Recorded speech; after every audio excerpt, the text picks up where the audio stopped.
Hello, hello, hello. Hiya. Hi, everyone. Welcome. Thanks for joining us. Hello. Hello, welcome. Let's wait for the chat to pop in. The live will catch up with us shortly. We've got about a 30-second lag, but we can go ahead and get started. There it goes.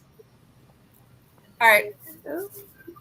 Good morning. Hello. Good afternoon. Good evening, wherever you are in the world. Thank you for joining us today. Lip smacking nails. Yay. We have a special live today. It's different than what we've done in the past. It's actually not a nail live, but this was inspired by the Lip Smacking Nails group members who have a subject that they are very interested in, passionate about, tickles their pickles. We have a lot of gals that love true crime. And as it happens, I have a very wonderful friend here, Dr. Amanda Farrell, who's joining us live from Liverpool. So for all you UK ladies, she's out there with you, so someone can go take her out to the pub later. And she is an expert in all things female serial killers and murderies. So I'm going to let her do a little intro, talk a little bit about herself. And then today, the ladies are just going to ask her questions. Amanda's going to tell us stories, some true crime facts. You know, if there's something you want to know or something you're really interested in, please put it in the chat. If any of our mods see it and we miss it, let us know. And we'll try to make sure that we can get those questions to Amanda so she can answer them for you. So thank you all so much for being here today. We welcome you. And then a little bit later on, we're going to do something fun. But for now, we are going to go right to Amanda. And Hi. give her a little Thank you. So what we're looking at today is kind of, about a little bit of true crime, about a little bit of female serials, just some of the fun stuff, right? And I know that sounds horrible, but it is the fun stuff. So I am Dr. Amanda Farrell. As Alicia said, we have been friends, she just pointed out, since we were 18. So we've been friends for a very long time and gotten into lots of trouble together. To give you kind of a background of how I ended up here broadly in my career, I come from a first responder family, so primarily police. We let a few firefighters hang around, a few paramedics, but primarily police.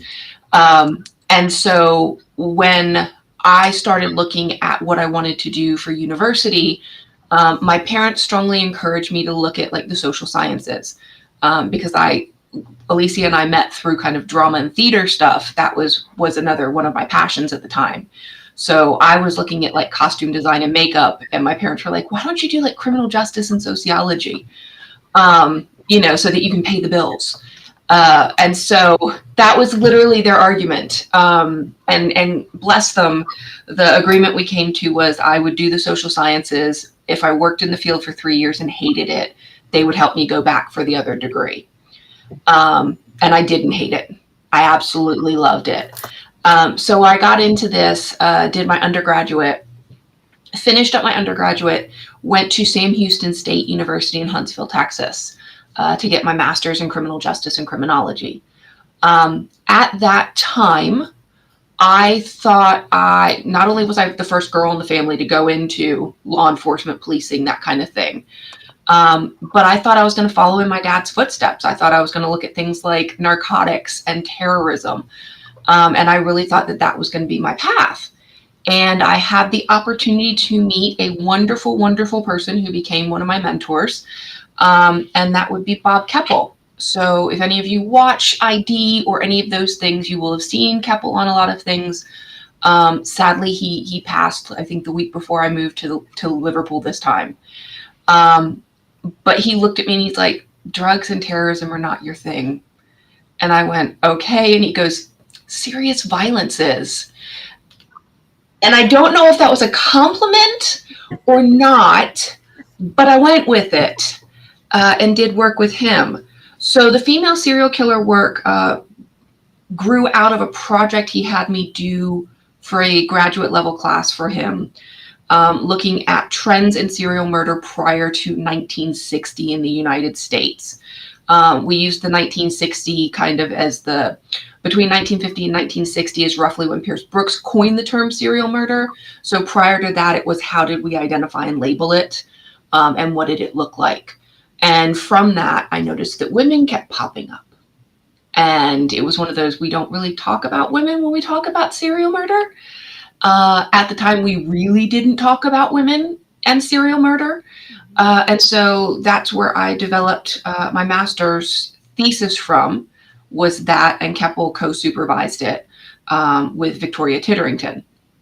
So after I left SAM, Houston State, Keppel strongly encouraged me to get another master's and sent me to the University of Liverpool for an investigative psychology master's.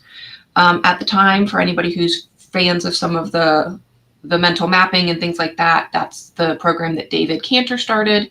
I came into the program right about the time Cantor was leaving and did most of my work under Lawrence Allison.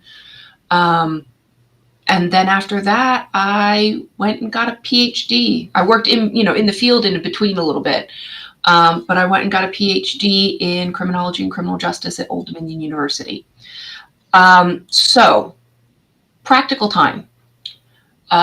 When I was an undergraduate, I did my first internship at Scotland Yard, split between the youth policy unit and territorial policing. And then when I did my master's, we had to do placement time. So I did about a month in the detective bureau at Norfolk Police Department. And then when I decided I wanted to do my PhD and I was staying in Norfolk, I made a call and became the longest running for free employee. I was an intern for 6 years with them. So I was a full-time doc student. I was teaching, and I was working anywhere between 8 and 60 hours a week for the police department, depending on what they needed. And primarily that was crime scene and or in the detective division. I did some teaching and training with them as well. And then my last year in my doc program, I was asked by some colleagues that I knew at the FBI to make sure that I put in for the ORISE Research Fellowship. And I got it. And so I did my last year kind of bouncing back and forth between Northern and Southern Virginia, and working for the FBI until I finished my doctorate and then started in an academic role. So yeah, that's kind of it in a nutshell, a whirlwind tour. So I guess any questions before I talk about any of our serial killers, because that's a lot of information right there. I'm checking the chat. Nothing I can see. And if you want to highlight your other project at any point, you can. So I am trained as what we call a generalist, which means that I have the ability to bounce from topic to topic when we talk research. So I have been able to do a lot of work on first responder resilience and well-being, particularly, kind of what we see them exposed to and PTSD in the field, and doing a lot of work around that. My most recent publication is with Dr. Heather Panter, looking at facial overkill and injuries in transgender homicides in the US. So that was out a few months ago. I've done a couple of methodological pieces, but currently kind of the big piece that I'm working on is the emergency responder response to extreme weather. And so what does flooding, what does snow, what does extreme heat, particularly here in the UK, because they don't deal with heat so well, what does that look like, and are we actually prepared? And in a nutshell, no. And so we're doing quite a few other things. So a week from Tuesday, we will start the one strand on that with uniform studies. So I get to freeze one of my policing colleagues from the UK and see how the uniform performs in a cold chamber with all sorts of sensors with our sports science people. So that'll be fun. Wait, you get to pick someone to put them in a suit and then intentionally go. Oh, he's wearing his normal uniform, and we're going to put him in a -5 degrees Celsius chamber with a fan on for wind chill. They'll be responding to a projected incident on the wall, and they will be taking a biometric sensor the night before that will monitor internal core temperature. They'll have different points on their body that we're measuring moisture and thermal. They're going to do cognitive testing, manual dexterity testing, cold sensitivity, and cold comfort. And then at the end, we'll look at how long it takes them to return to baseline. And he volunteered for this? Yes. Yes. What is facial overkill? There was a question. So when we start talking about this is like the actual destruction of the face, whether that's stabbing, whether it's burning, whether it's bludgeoning. That tends to be very personal and about erasing identity. And so obviously that fits with that population in terms of why we were looking with that. The next one that we've got to get out under review is on body disposal, because there are some interesting data trends with that as well. So yeah, nerdy. That's what I love. Yeah. So yeah, sorry, I didn't mean to interrupt that part. So the other project is ongoing right now. Yes, we have several different things. So Winter Storm is a large research agenda. Not only are we looking at uniforms and equipment, but we do a lot of simulation training. So this year we did a conference. Year before, they rented out the largest ski slope in the UK, indoor ski slope. And we put first responders on the ski slope with an accident at the bottom. And they had to do a coordinated response. And it started like in the darkness. It was -5 in there. They're in the snow. And it was you can't get your vehicles right to the point where you're trying to get, because that happens a lot. So they had to walk all of the equipment all the way up the hill, all the way down the hill, and any casualties had to be evacuated the same way. So it's getting them to work in that circumstance with police, fire, paramedics, search and rescue teams, so that they can look at how we actually work together before they have to do it in the field. And this is to, I guess, prepare them for, because things are changing with our weather patterns. Correct? Yeah. So climate change is real. I'm gonna own that real quick. Climate change is real, and it is leading to not only more frequent extreme weather events, but more intense extreme weather events.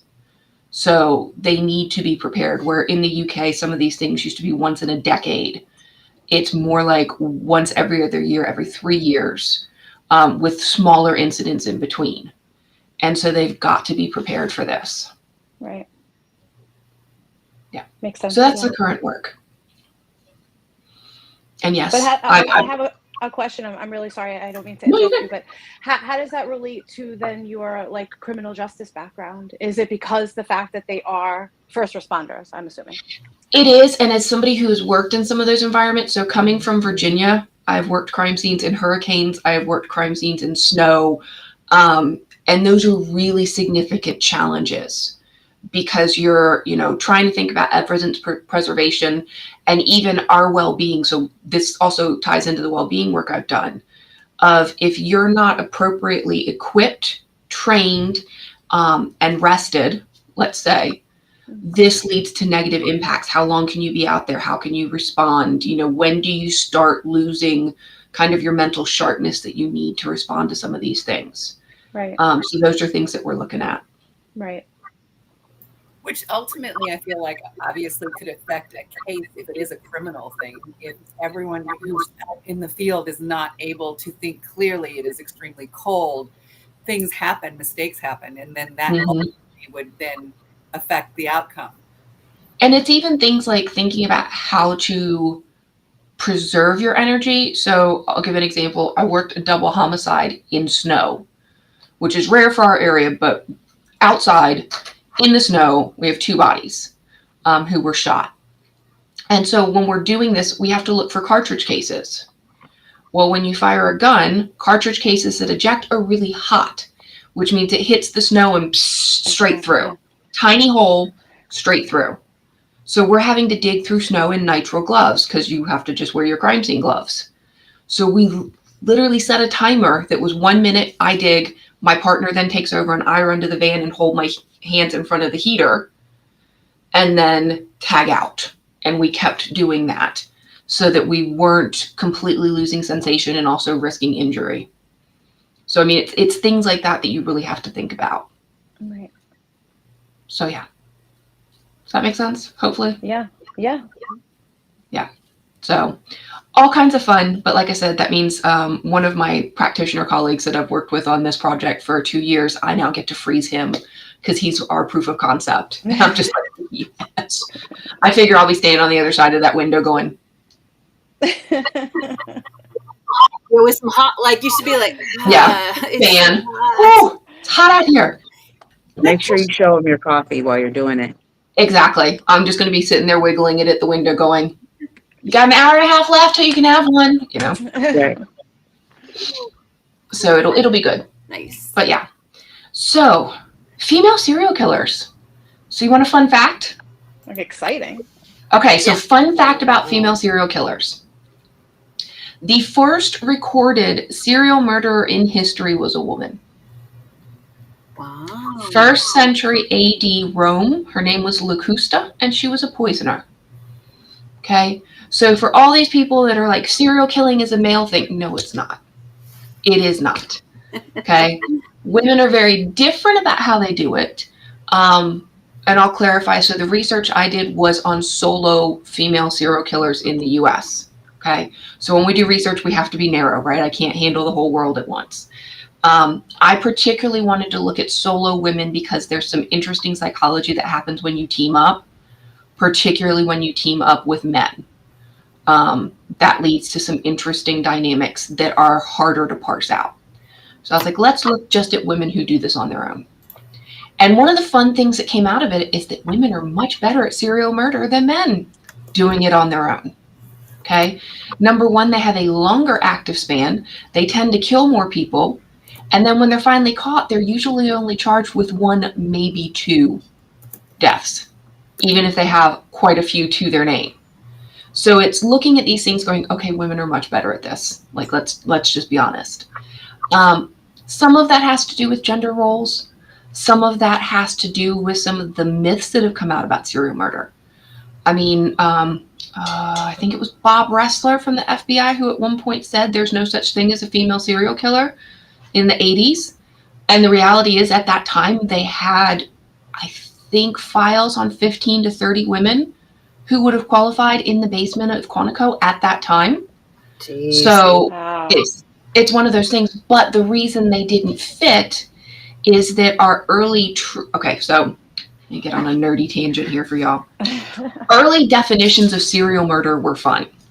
Can anybody guess one of the first definitions, how many victims you had to have to be a serial murderer? 3. I was going to say 3 or more. Okay, so that's modern definitions, 3 or more, and that's set forth in a piece of legislation that was before Congress in 1998. Early definitions, 10 victims. Oh, geez. Yes, 10 That's to have a serial insane. killing. Okay, so number one, serial killers, unless it's their thing, which I've never seen one, don't number their victims. We don't got, like, you know, the little toe tag, this is 1, this is 2, this is 3. We don't necessarily find them in order, and we don't necessarily find all of them. So if you're sitting around waiting to hit the magic number of 10, this is highly problematic. Okay, so numbers have been an interesting question in the serial murder genre. It's been revised down to 3. A lot of us who have trained in the psychological side and the crime pattern recognition will tell you when something looks hinky at the first one. Like, there are certain things that start turning up that we're like, either they've thought a lot about this or this isn't their first rodeo. And so we need to start looking very carefully. So numbers is 1.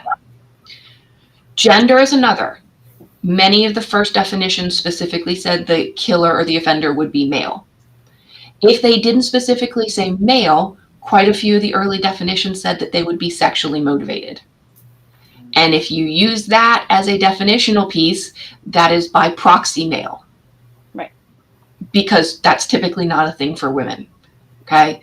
And I'll give you an example of one woman who actually does qualify for that. So we had that issue. And then we had this weird issue of, anybody heard the term cooling off period? Right. They stop for a while. Yeah. They stop. And the assumption was they just go back to normal life. Okay. And we do have a lot of offenders who may have normal lives, but they're still doing other things at the same time. So we have something called cognitive dissonance between their normal life and their killer life. We also have this myth of, you know, specialization. So if they're a serial killer, that's all they're doing. Many of them are doing other crimes, whether that's, you know, peeping, breaking and entering, using substances, petty theft. So you have all of these things going on. And everybody kept going, it can't be a woman. Right. But it is. Okay. Typically, women fall into two kind of areas of picking from victims. One is within their home, which should make them more likely to be caught, right? Because they're in the location, but they're smart about it, okay? Particularly historically, because if they were poisoning or smothering, that would look like usually an illness or a natural death, okay? So we're looking at those sorts of things. The other group typically looks outside the home, so usually through their employment. Those who are childminders who have killed children, nurses, those sorts of things. So those are kind of the two areas. In the research I did, we only had one solo female serial killer who crossed between the two. And she started externally through work, developed a significant drug habit, and then ended up killing within her family. So there was a mitigating circumstance with that. But yeah, so fun facts. Okay. So the group that's on asking some of the questions today brought up Eileen Wuornos. And Eileen Wuornos brought attention to women as murderers, but she was mislabeled as the first, American female serial murderer. And there's a lot of misunderstanding about her case. Okay. One of the things I will say is that there is clear evidence that she was significantly mentally ill. There was a lot of trauma in her case. And if you watch some of the video from close to her execution, she probably didn't meet the competency standards for execution. Like, she was seriously, seriously ill. Mm-hmm.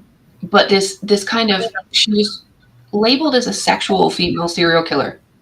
No, she wasn't. Okay. No, she wasn't. If you think about some of our male serial killers, Bundy is really well known for using a ruse, right? How to lure somebody to go off with you so that you can isolate them.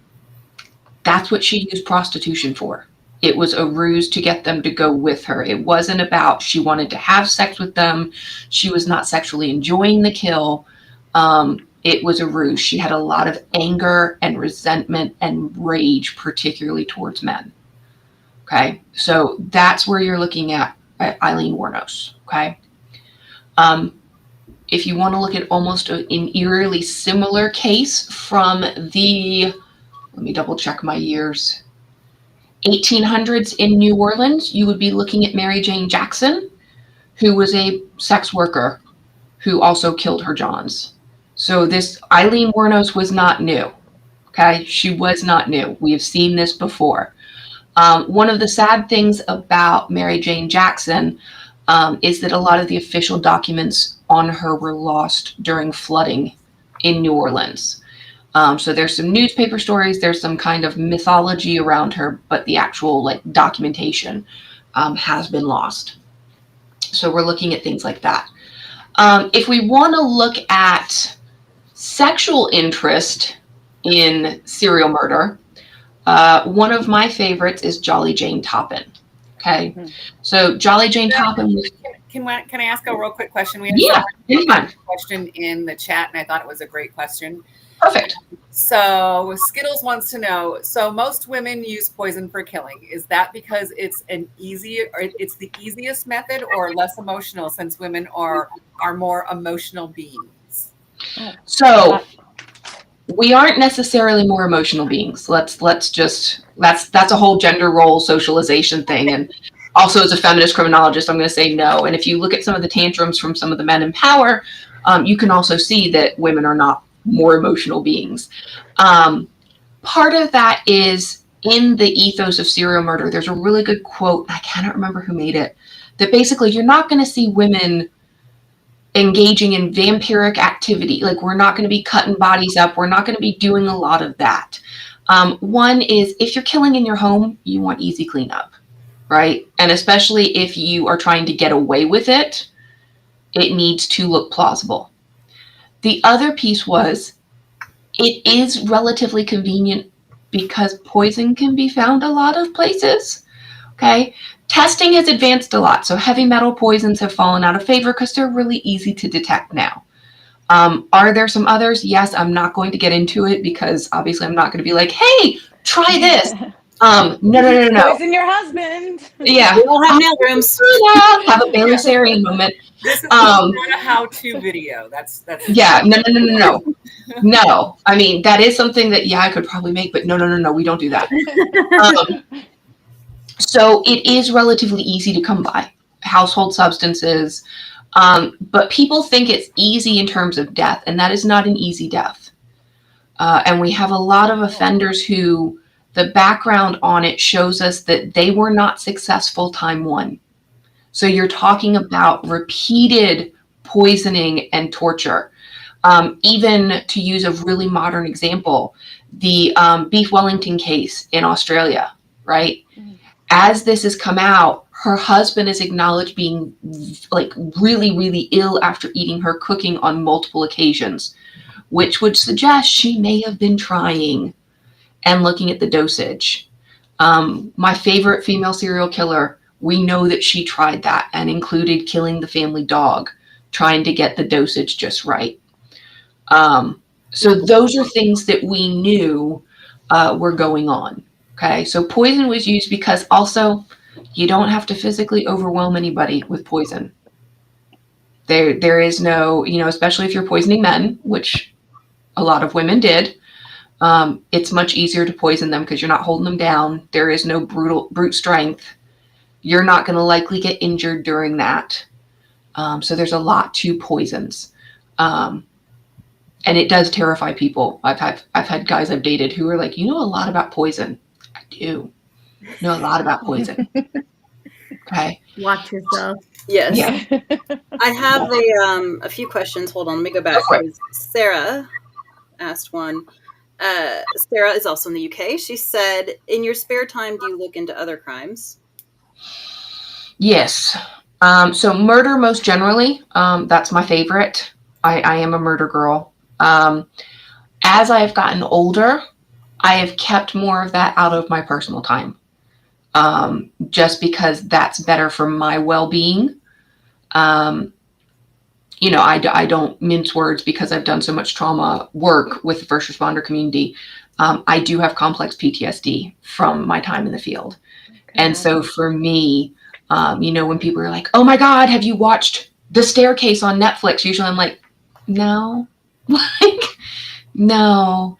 And that one specifically, I won't watch because I was yelling at the TV the first episode. So I was like, no, that one's not worth it for me. So yes, I do look into things. I still do some pro bono case consultation. One of the ones that I've been kind of in and out on the last couple of years is with family members who from a particular case, and answering some questions for them. So yes, but no. Can I ask a quick question before you go on? You had talked about defining serial killer earlier. Can you tell us the definition between like a spree killer, a serial killer, mass murder, a mass killer? Can you give us those definitions? Because I think that we get them confused a lot. There is a lot of confusion around them. Okay. A mass killer, this is where some of the confusion comes in because the mass killer definition, I believe, is 3 or more in one situation, and there's the intent, right? The problem is when we're trying to respond to a crisis incident, that's where the FBI has designated what we call active shooter, because it doesn't matter if we have 3 or more victims. It matters that there is an intent to cause a large amount of widespread damage in one location. Spree is where you're doing that, but you're at multiple locations. So you're moving, okay?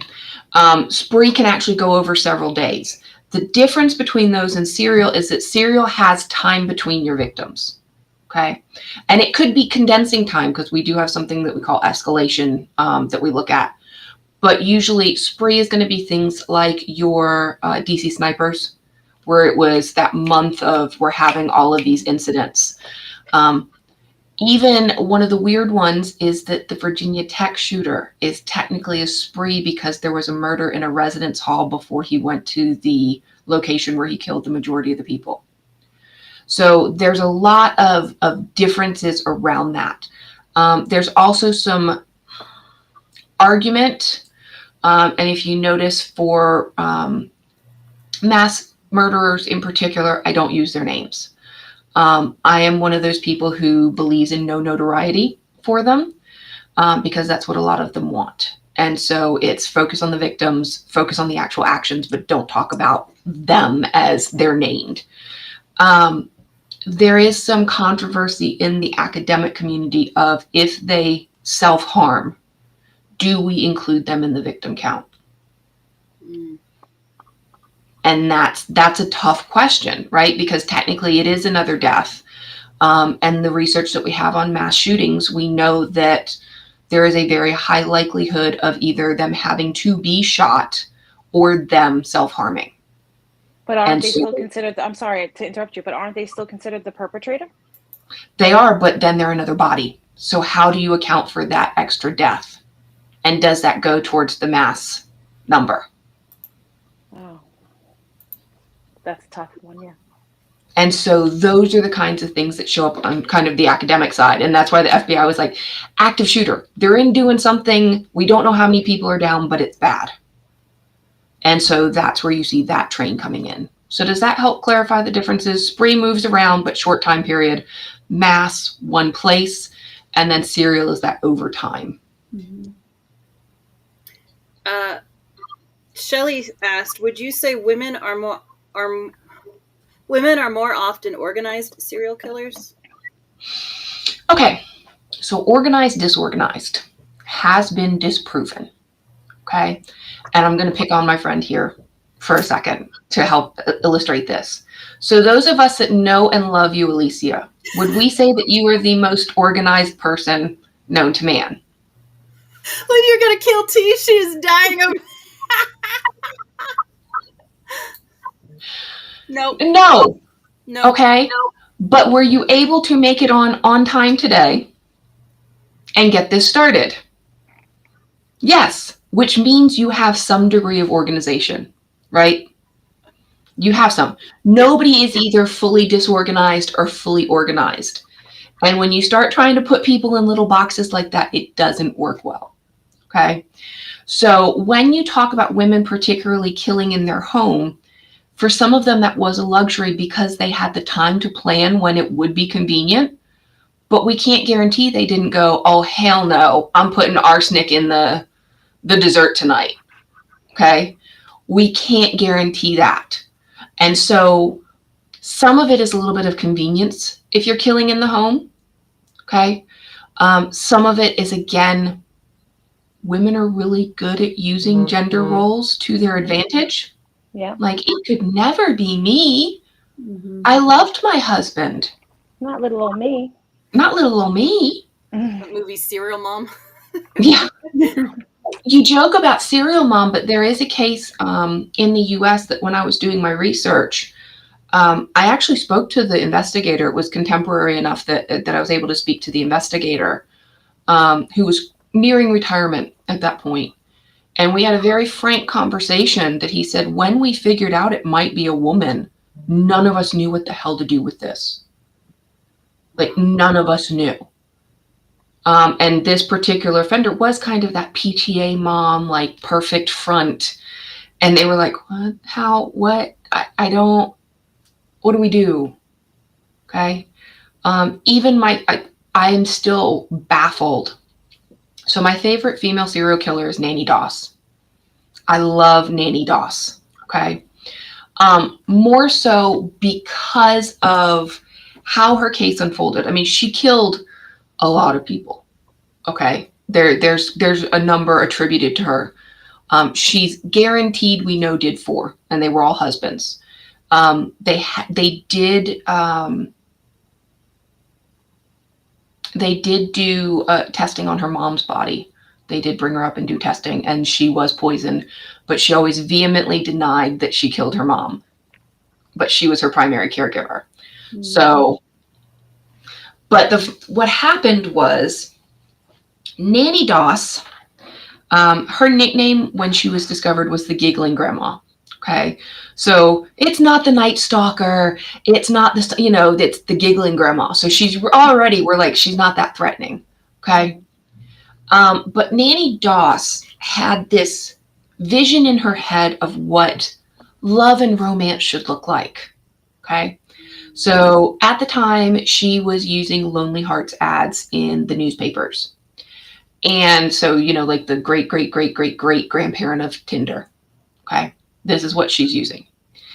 And so she would start to have correspondence with a gentleman. He would say, I think we're a perfect match. Let's get married. And she would say, okay.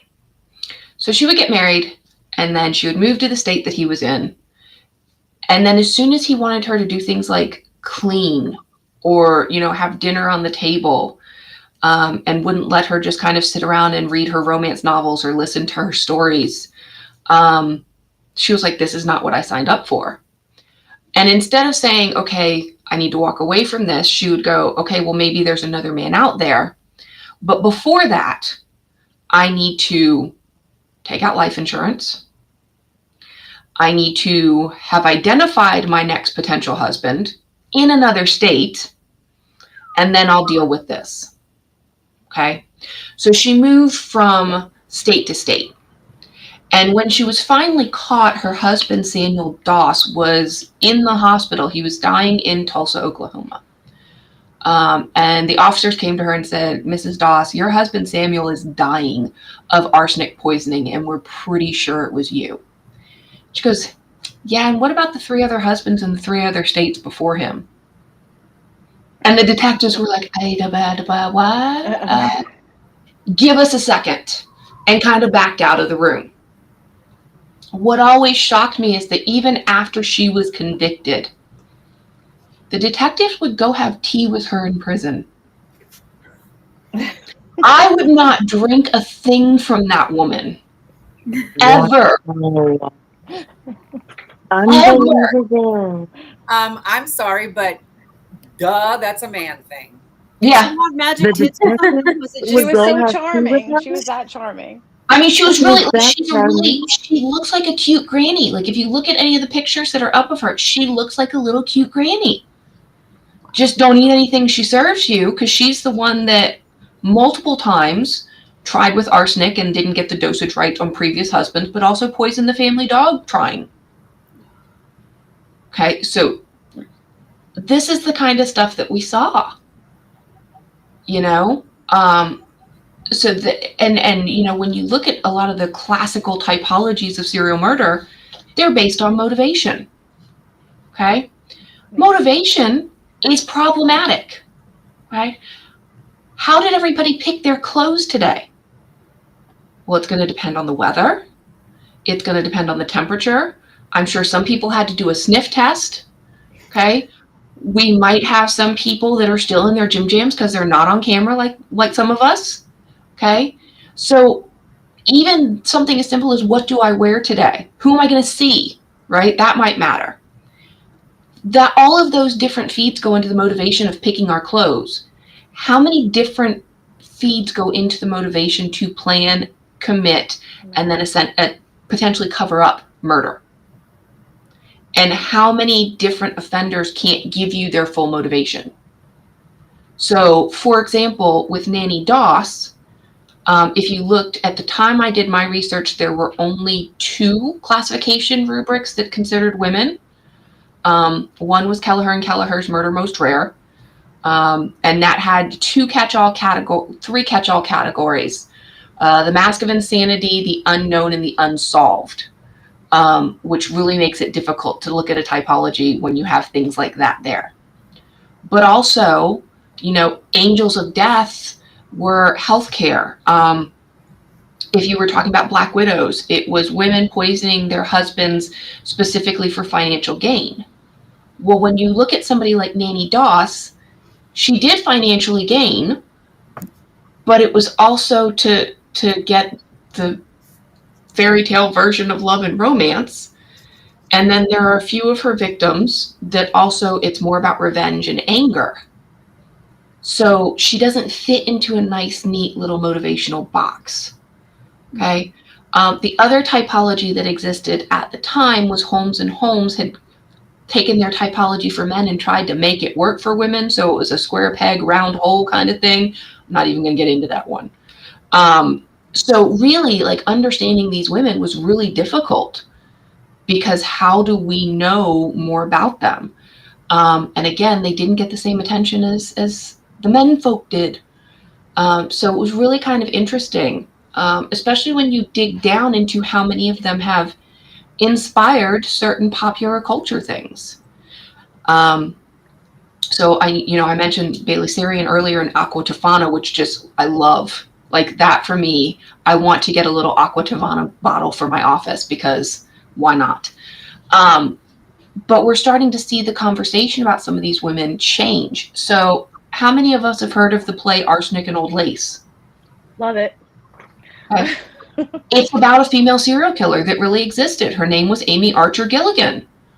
Okay. She had an old folks home that she ran. And with old folks home, people expect them to die. It was just really convenient that they did that after signing over all of their possessions and, assets to her, and then they kicked the bucket. Obviously. Who knew? Yeah. They're weak. What a coincidence. Yeah, I mean, Dorothea Puente. She's going to help take all of these people into her home because they're struggling. If their Social Security checks and disability checks are coming to her house and they're getting cashed, it just happens to happen. So those are the kinds of things that we see coming out. Belle Gunness was another really good one who, again, used lonely hearts ads.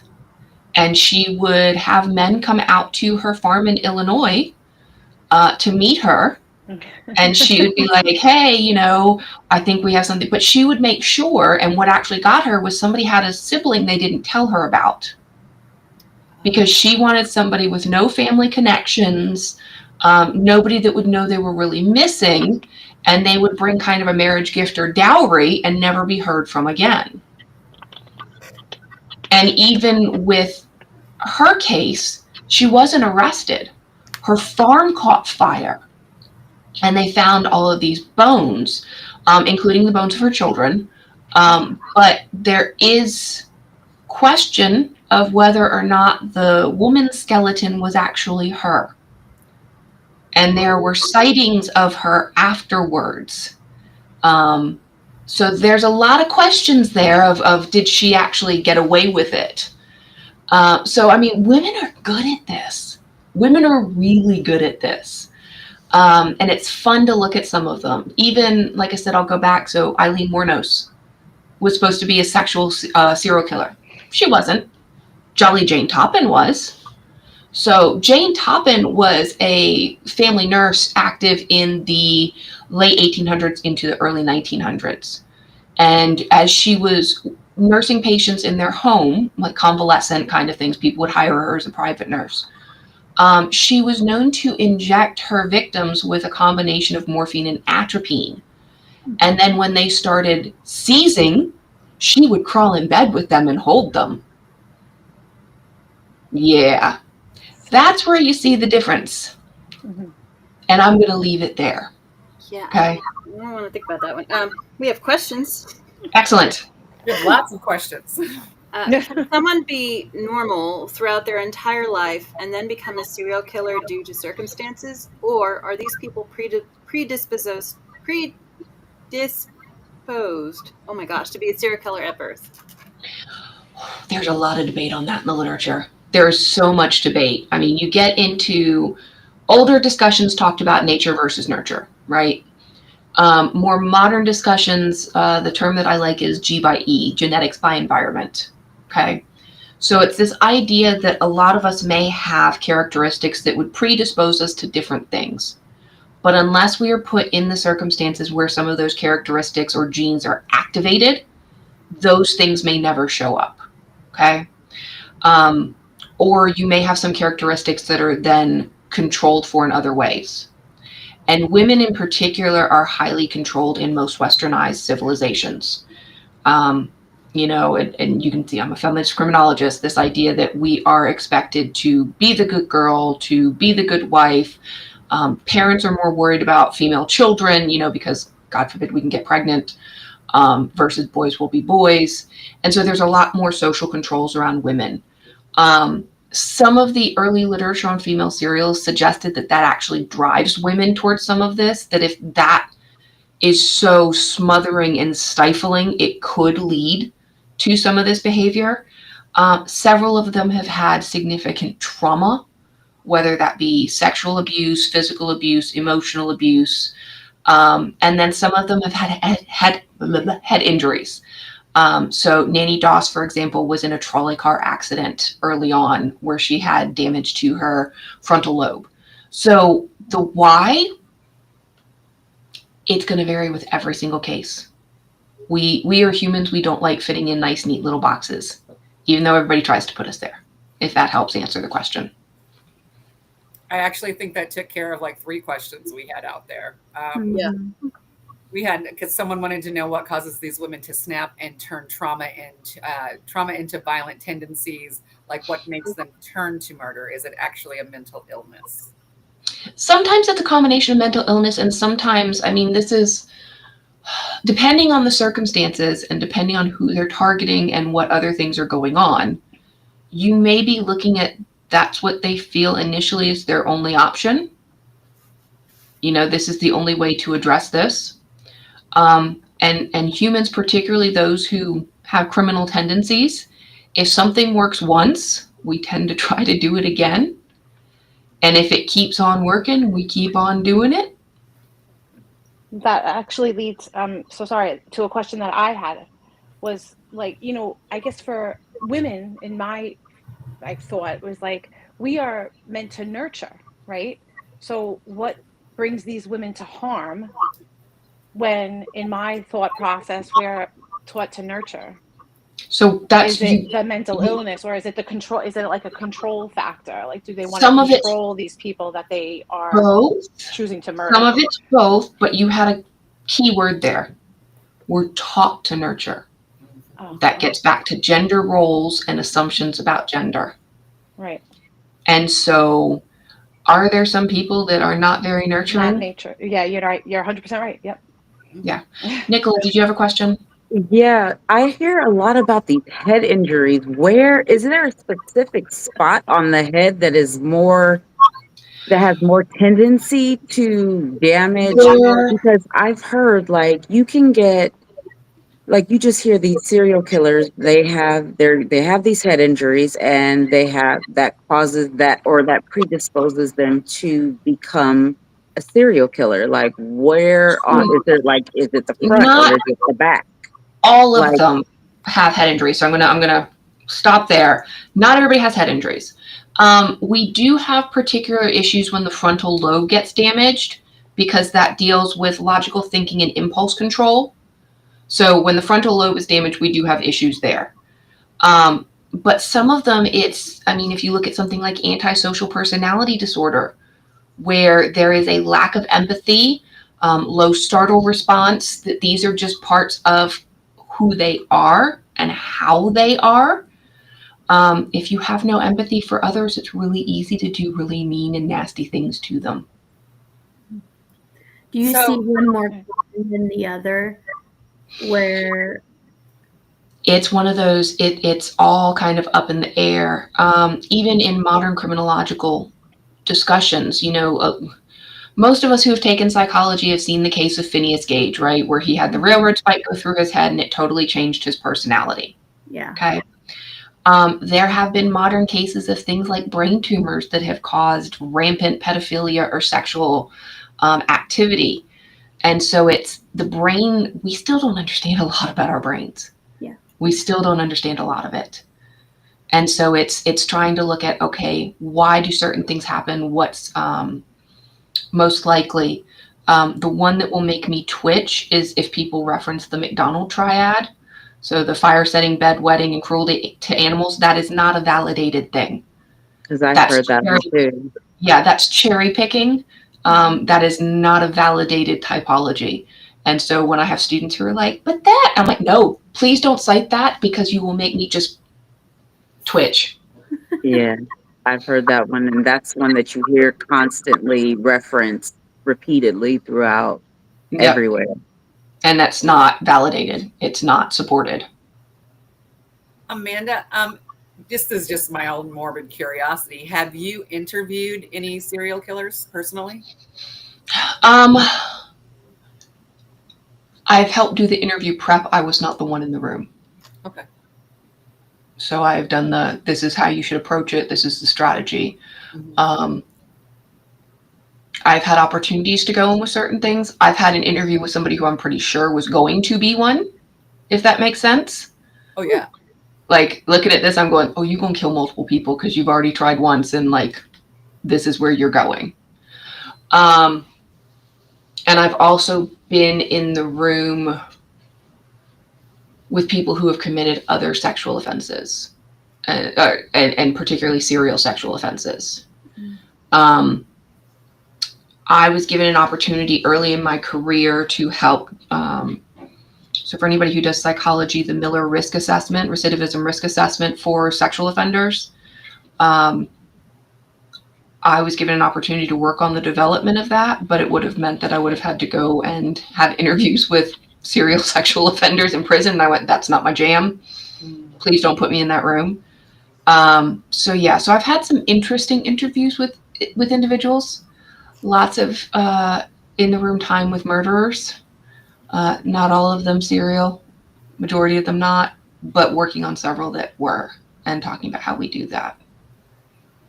So if that makes sense. Mm-hmm.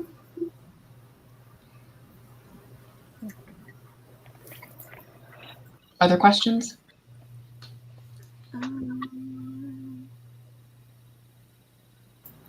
What goes into? I think we touched on most of them, didn't we?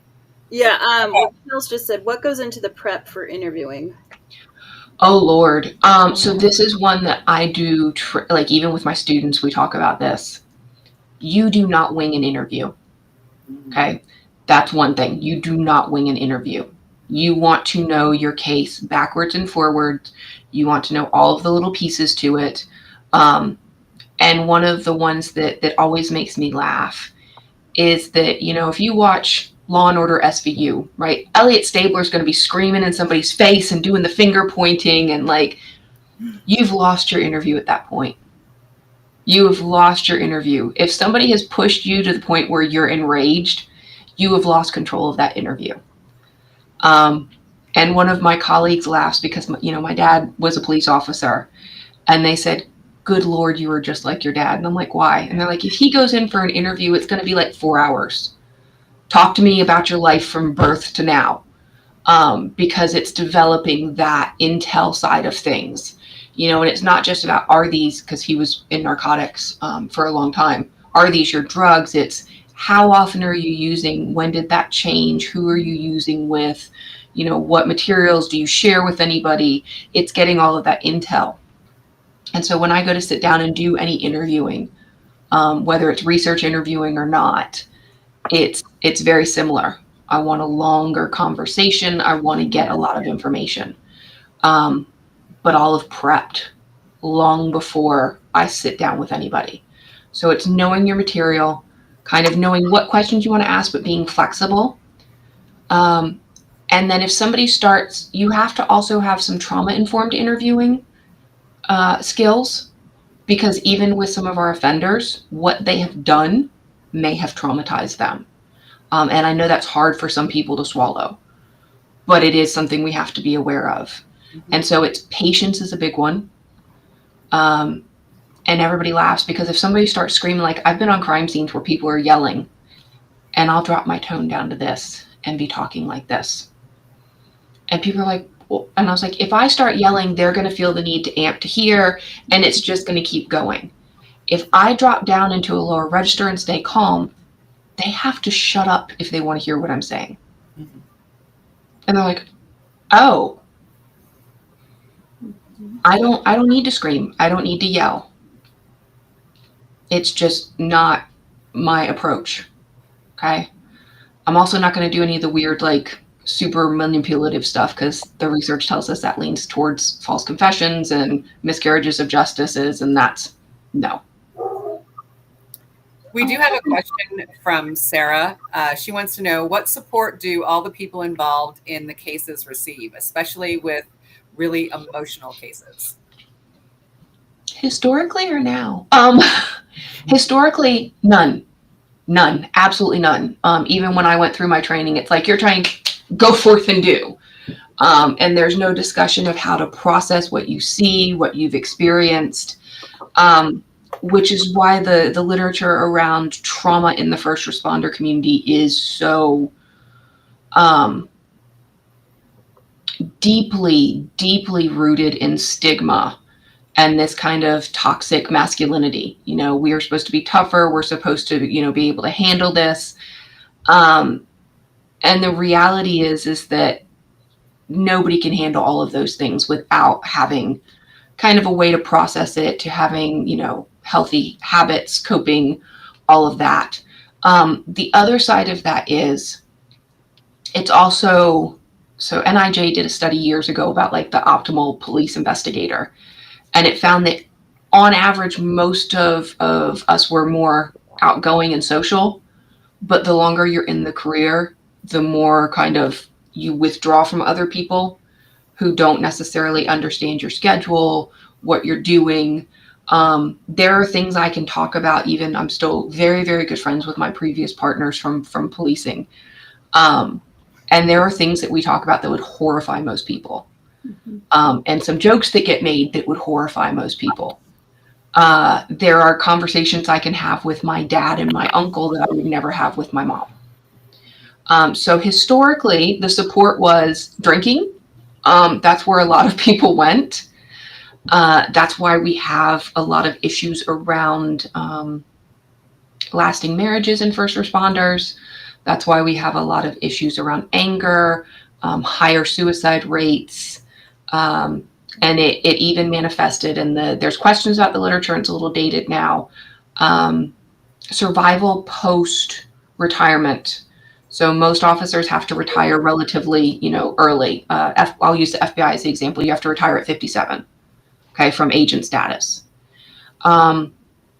There was a study that was done that found the average lifespan for police officers post-retirement was 2 years. Wow. Which is significantly lower than the average lifespan. And a lot of it has to do with toxic stress. Now, we're starting to see some of this. So whether you're looking at critical incident stress management teams and debriefing, whether you're looking at having peer support teams, having counselors and psychologists who understand the profession, it's critical, but there's still a lot of stigma. So there are still a lot of people struggling and not getting the help they need. We have another question from Shelley. She wants to know, do you feel law enforcement needs much more training on the psychological side of crime and handling how brutal humans can be? It's an interesting question, and it's a yes and no. I've been doing this a lot longer than I'd like to admit, and I still get shocked all the time. There are things that I'm like, how the, no. And when you're within kind of the small community of those of us that do some of this, you'll get a phone call going, hey, I got something to run by you. Have you seen this? And it's like, what? No. So in some ways, what we see, we have a better understanding of that cruelty than a lot of other people do, and that brutality. Especially when you're in what we call a high-speed jurisdiction where you're seeing a lot, you're exposed to a lot. On the other hand of it, while you may be able to recognize it, understanding what leads to that, or that some of these may be, and crime may be a symptom of other things, we don't teach that well at all. We don't. And a part of that is depending on what society you're in, how you approach certain things that may lead to crime. Oh, puppy. Other questions? This, I think, is the good midway point. We're around noonish right now, about an hour in. We do have something mail related to do. We can do it now, or we can do it at the end. Does anyone need to have a quick break? I personally feel like you should save it for the end and have it be like, ooh, at the end. So Let's stick have Yeah. for like a positive ending. Okay. Happy ending right here. There is one good question in the chat that I see. It says, has there ever been a case of someone investigating serial killers and in turn become a serial killer themselves? That question is from maybe One Day 101. I see that question in the chat. Not that I know of. Not that I know of. However, so here's going to be the interesting part. Okay. So going back to those definitional issues where everybody's going to be sexually motivated, we do have a history, particularly in the western part of the United States, kind of during frontier times, where there was a lot of gray area between outlaw and lawman. Okay. And particularly around racism and prejudice. And there were a few offenders who may have worn a badge that were killing people that didn't look like them. And so we did have kind of that overlap. But not that I've ever seen where they're studying it. The only thing that, and this is kind of creepy, but the recent, the Iowa murders and the doc student, that's one that everybody was like, okay, this is weird. Particularly because there's another offender in modern times who may have committed mass murder who was also a grad student in criminal justice at one point. So then the question becomes, does the grad process drive us? Like, does it activate some of those things? Right. Because yeah. But it's also led to some interesting conversations in academia recently of how many of us that have gotten PhDs or things like that are not neurospicy in some way, shape, or form. Mm-hmm. And that's a big question, you know, whether we were diagnosed or not, how many of us in modern times would have been considered somewhere along the neurodiverse spectrum. So there's a lot of questions to that, but not that I know officially.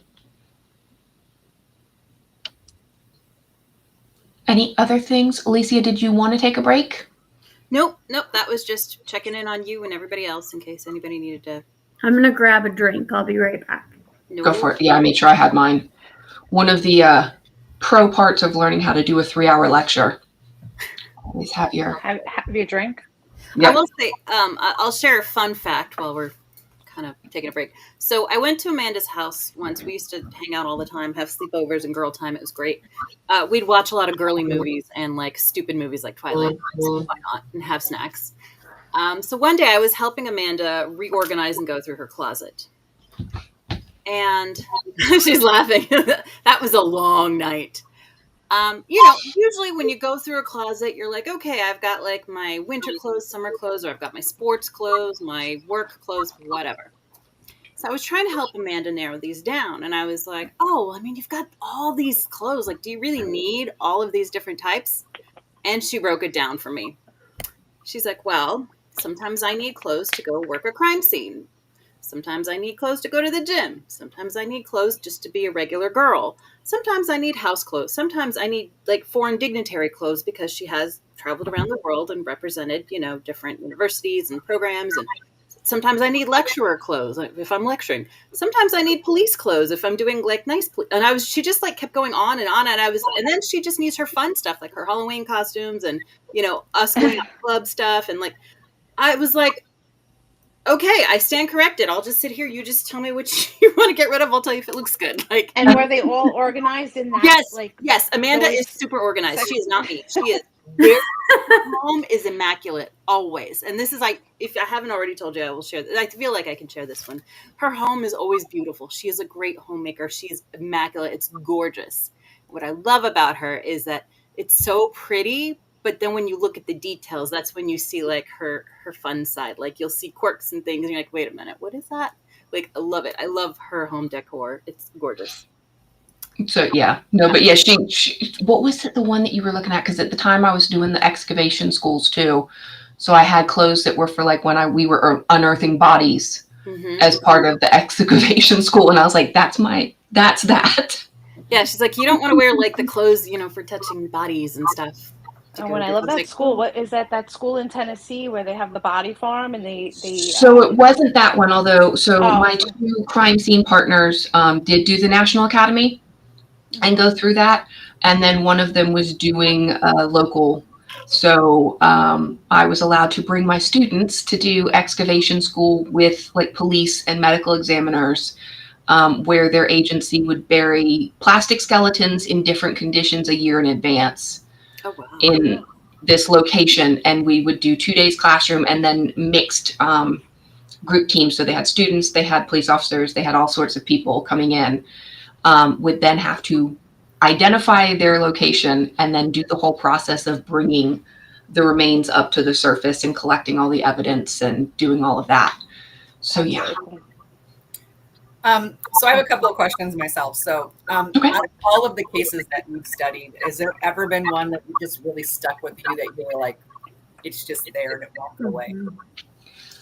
There are a few. Some of those that I've personally worked, I don't talk about a lot. Mhm.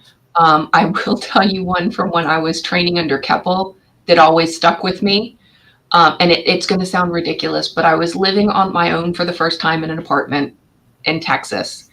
And one of the cases that we covered was a serial offender who would go into women's apartments while they were like going to get their laundry out of the laundry room and lie in wait. Oh. And that for me, it was just one of those, like, anytime I've lived in a place where I've had a laundry room, I lock the door every single time I'm in and out, because for me, that always stuck in the back of my mind for some reason.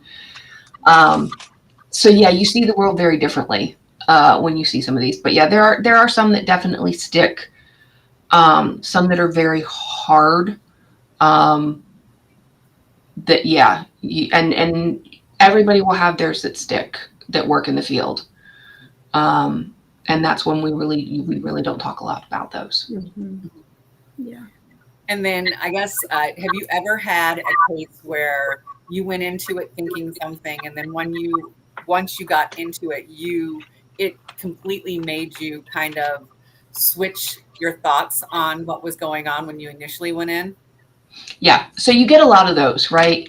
And this is why we get trained, don't go in making any assumptions. Particularly on the profiling side, you don't make assumptions. So when I've done case consultations, I will tell the investigators, I need all of the case information, but I don't want to have any information on who you think might have done it, anything like that. I need to get a fresh look at it.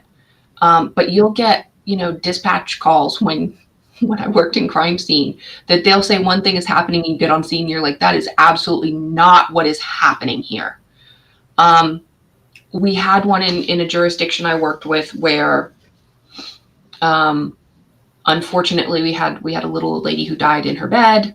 And when she was found, sheets were pulled up, she's in her little nightgown, and everybody assumed that, she passed away in her sleep.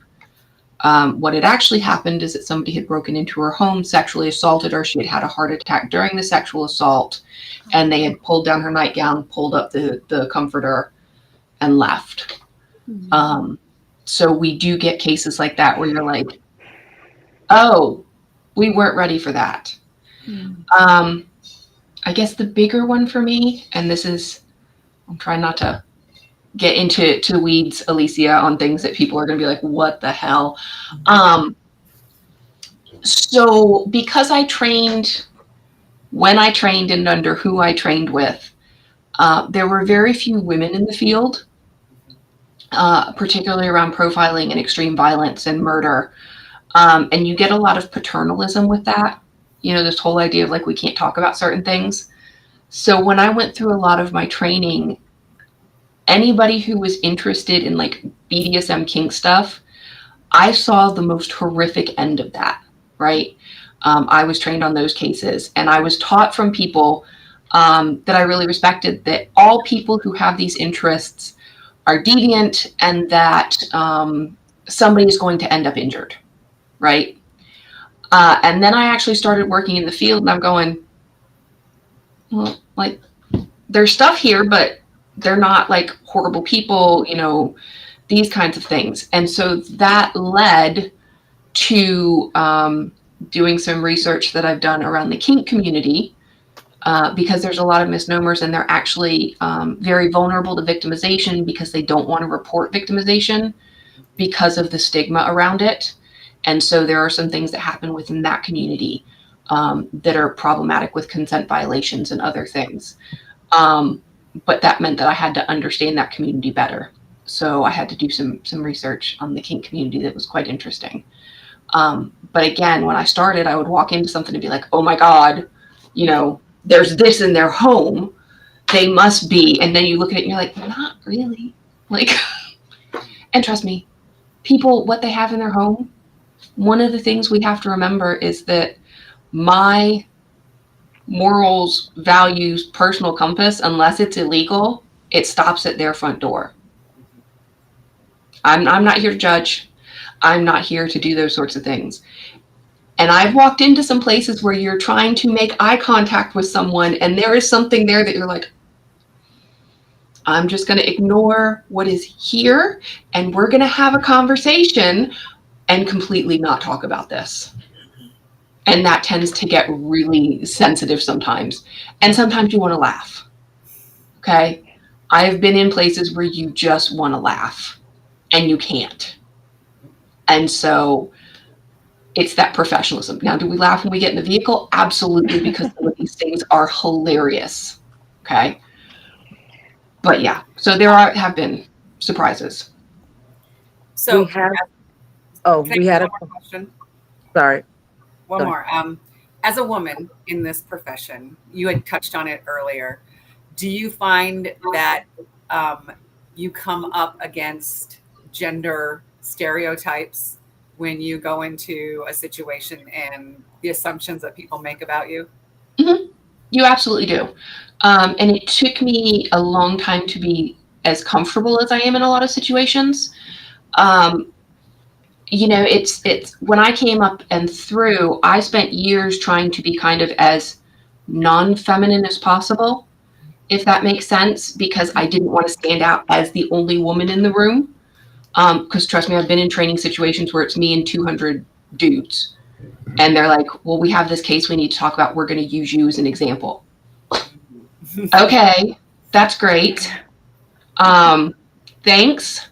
And these are people that I've worked with, you know, that I know very well.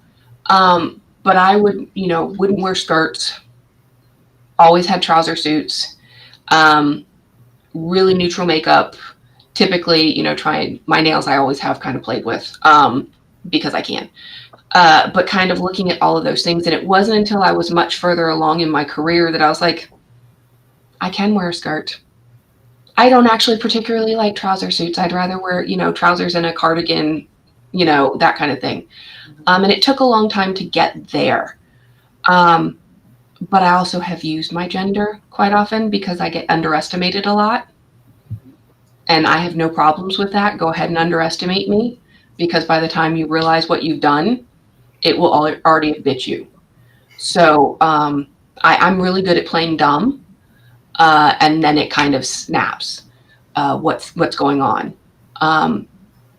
But yeah, it took me a while. And once I earned kind of the respect of mentors, people I work with, and earn that trust, you know, you kind of relax into it. But is it still a boys' game in some ways? Absolutely. Mm-hmm. Absolutely.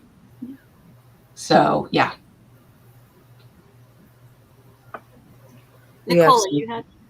Oh, no, we just had some questions in the chat. I see Kels wanted to know, have you ever turned up at a crime scene and thought, this is just too much, I can't do this job anymore? I was lucky enough to not be there, like not hit that point in crime scene time. Came close with some of the stuff that I was doing for the Bureau with some of the kid stuff. Looking at some of the photos and like having to classify things out of that. I have seen other people have that moment in a crime scene, including one that I had to walk outside because literally this investigator, who was a federal investigator, started like, no matter where I look, it's bad. And I was like, let's take a walk outside right now because this is not a moment you need to be inside for. But for me, no. And I mean, even still doing some consultation work, there is not a lot that really makes me go, oh God. So You have to grow a thick skin. and you become fascinated with some of it. Yeah. Like, oh, if it's something you've never seen before, how did that happen? Right. So before we go to any more questions in the chat, Katie and Katie, do either one of you have any questions? We've kind of been like going around and just wanted to check in with y'all. Yeah. Nurse Katie can go first. Yeah. I wondered what you found the most common method to be for females, if it was poisoning or if you see something else more often. Historically, it was poisoning, followed by things like smothering, particularly with children and the elderly. In fact, there is, and why am I blanking on the name of the author? One of the pieces that came out in the 1980s on SIDS, where they said it ran in families, and they had to retract it later because she was killing her children by smothering. Oh, yeah. It wasn't SIDS. So we've seen those sorts of things. More modern, it kind of runs the gamut. So there used to be kind of a lag in women's use and ownership of firearms, but that gap has closed significantly in the United States, particularly with marketing of firearms to women for women. So the fact that you can get it in Tiffany blue has kind of changed those dynamics, if that makes sense. So we're seeing changes in firearm use, but we are still seeing things like poison and smothering. So, I mean, even if you look at the UK, and I know there's a lot of controversy about the Lucy Letby case, but again, using substances as a nurse with children, which then takes us back to Janine Ann Jones in the San Antonio area in Texas. And she was using succinylcholine.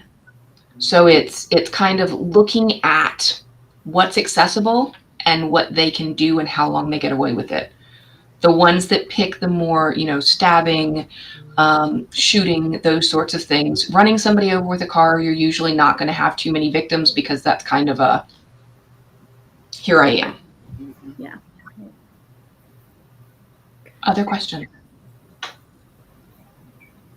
Katie Cat? What was like one of your, I'm not, obviously I know you probably can't give us like too much detail about anything, but what was one of your like, I was trying to figure out how to say it to Alicia the other day, but the only way I could think of it is like your aha moment, and like what piece of evidence like generally was it that like kind of got, is there any moment in your career that you just had like one of those like, holy crap, I figured that out? Yeah. So we got a call while I was working crime scene that a woman had shot and killed an intruder coming into her house. And when we got there, it just didn't look quite right, if that makes sense. So the intruder didn't kind of fit your normal like clothing, age, demographic kind of thing. I don't know too many people who break into homes wearing chinos and loafers with no socks. I'm just going to put that out there. That's the So that was already a kind of, and as we went through, there was more stuff that was like, it wasn't lining up with what we had been told coming in. But the aha for me is as I started kind of mentally visualizing the trajectory of where we had bullet holes, I looked at my partner and I said, she was on the bed shooting at him. Like she was up on the bed shooting at him. He goes, nah. And I was like, yeah, that's the only thing that makes sense with some of the angles that we're seeing. I said, I guarantee you when we get to do actually the trajectory in here, it's all going to come back to like somebody standing on the bed. And I said, which completely goes against the story that we were given.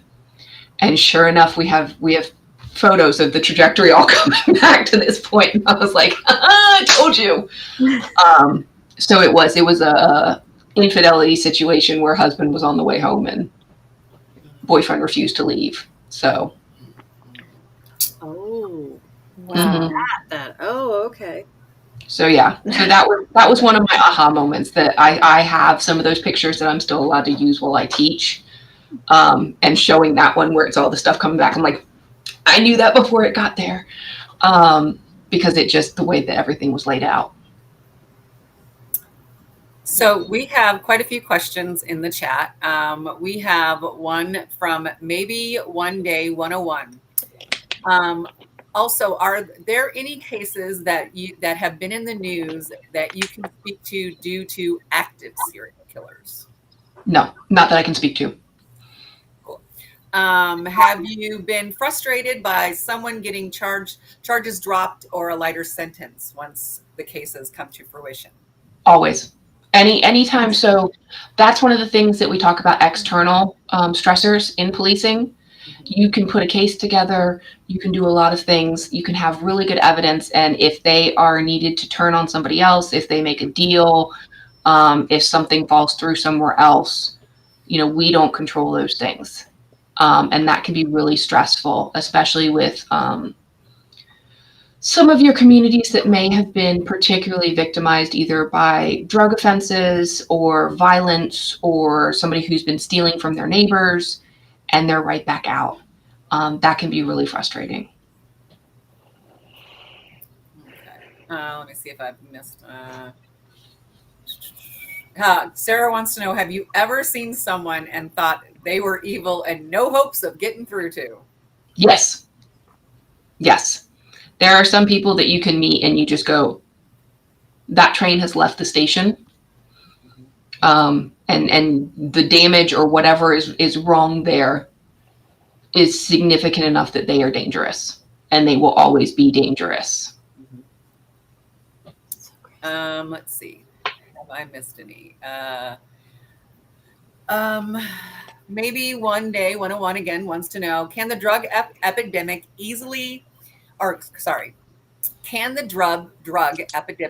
classify certain dealers and distributors as serial killers, more specifically those of fentanyl and heroin?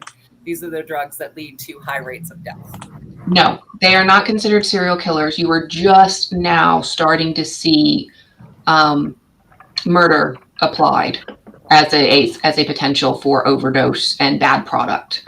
That's relatively rare still, because one of the things you have to have for murder is intent.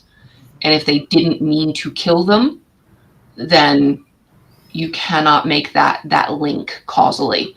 The other issue we have with the drug epidemic, and there's a whole lot of issues around that. There's even the basic question of, should it be a law enforcement issue or is it a public health issue? And how we approach that is very different from country to country.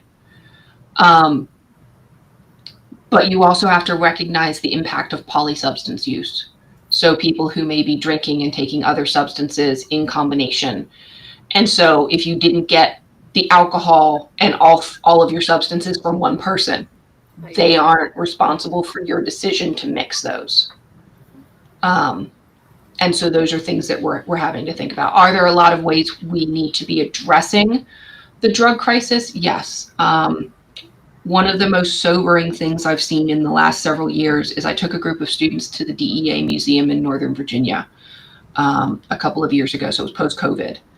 And in the lobby to the DEA building, their headquarters building at where the museum is, they have an exhibit called The Faces of Fentanyl.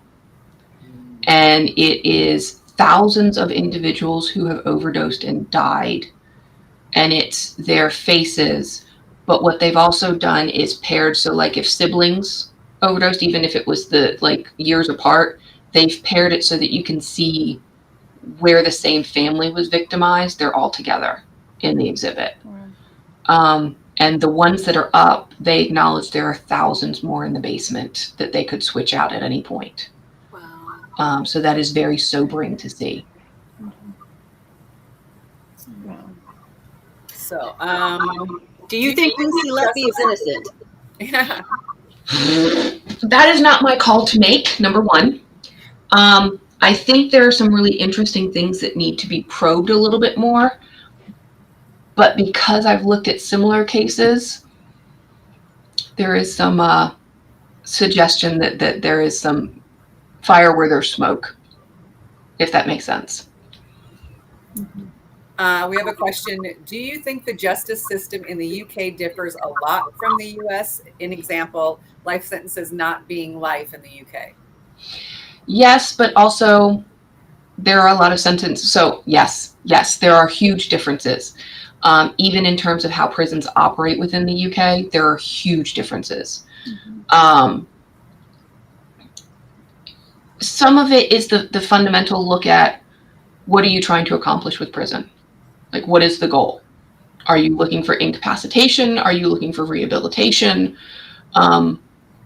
The UK leans more towards rehabilitation than we do in the US, which I think it should be. You know, there's a lot of discussion of Braithwaite and Braithwaite do some really good work on what we call reintegrative shaming. This idea of if you have done a crime, you've done a bad thing, you're not necessarily a bad person. And so when you've served your time, how do we get you to come back in and evidence pro-social behaviors and, like, you know, how do we bring you back into the community?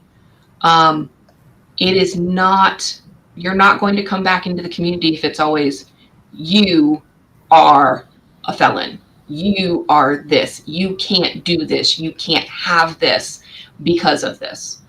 And where this really comes out, getting back into the drug war, particularly the 1980s into the 1990s, is people don't realize the policies that significantly impacted women, and particularly women of color, and how many of them ended up in prison, that ended up losing their children, that couldn't get access to public housing, that were primary caregivers. So there's a lot of different things to that, yes, they're very different systems. So that's the US. The UK, yeah, it's just different. But everything about the system is somewhat similar and different. But I have a quick question about that. What is the rate of reoffending in the UK as opposed to the US? Depends on the crime. It depends on the crime across both. So, I mean, if you're looking at certain offenses, so we know that the recidivism rates, particularly for things like pedophilia, are very high. Okay. Things for drug offenses, if you're coming from a low socioeconomic background and you have no other option, theft, those sorts of things, we know those are higher.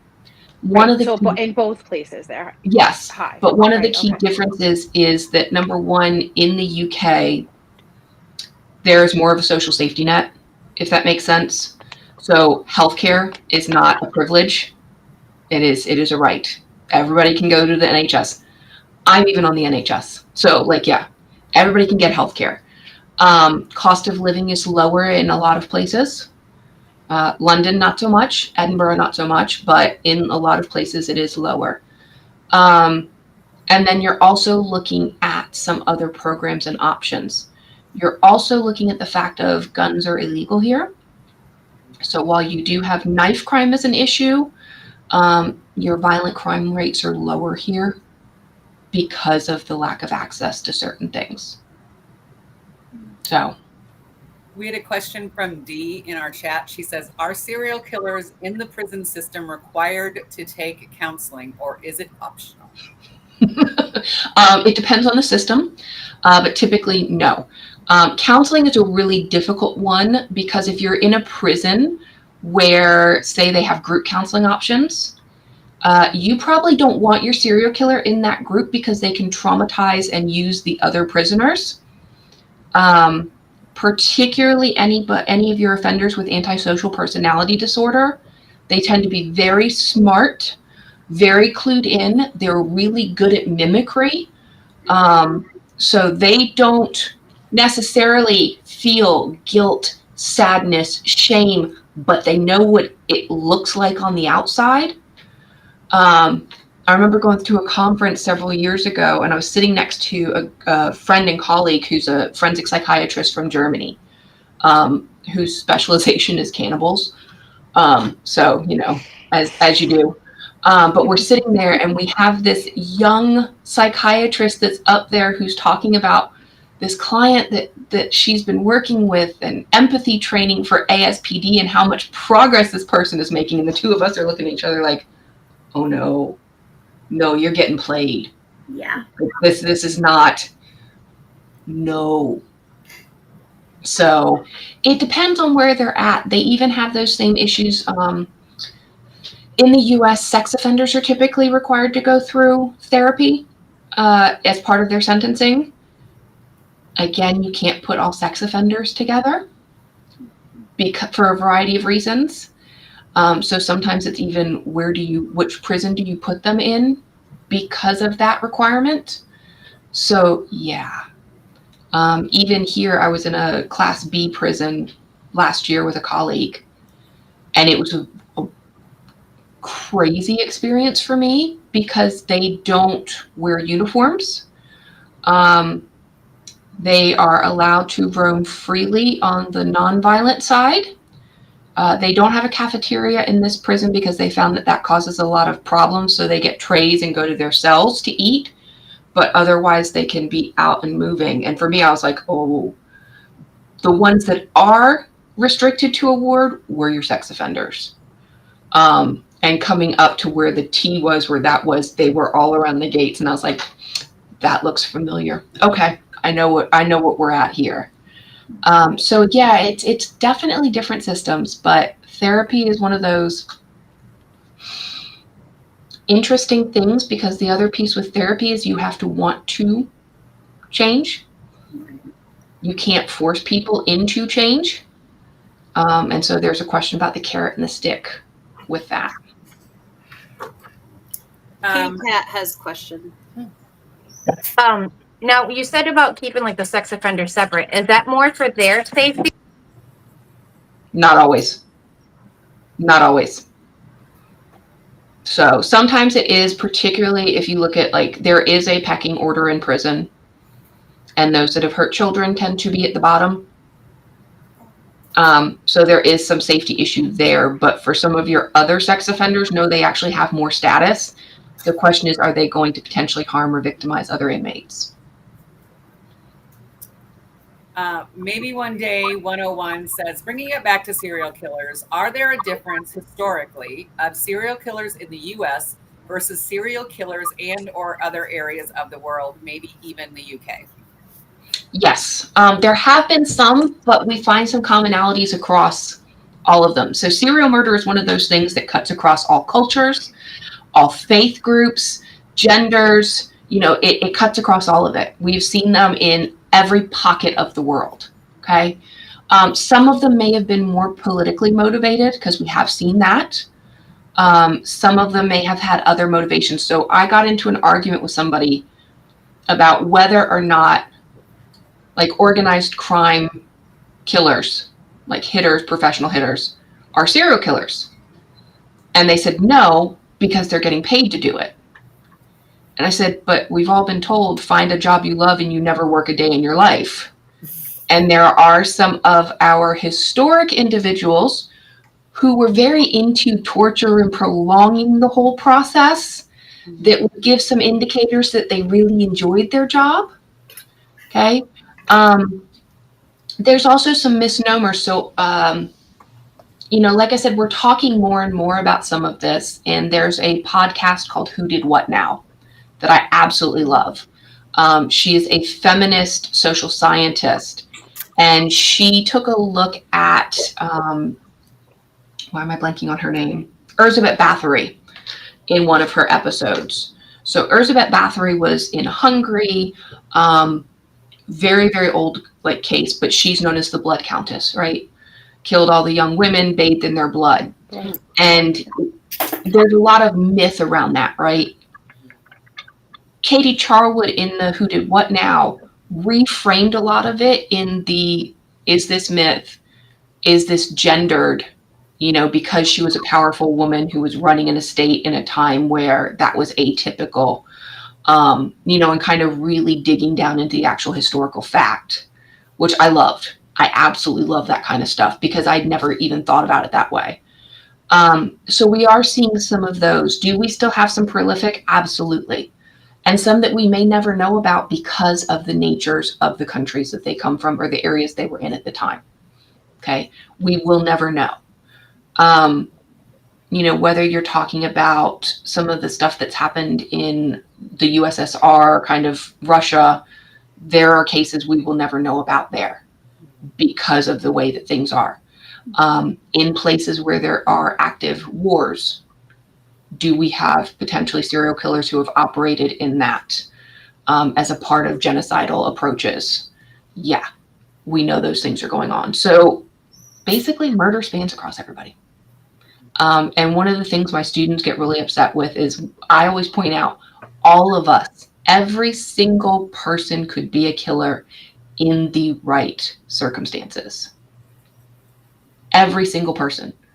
There is something that all of us hold dear that we would be willing to, whether it's our kids, whether it's our pets, there are things that we are willing to go to the wall for.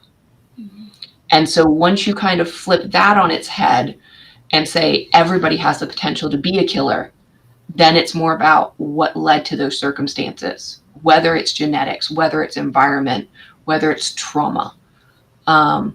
Sometimes it's different methods, but they're there. Start digging through history. You'll find them.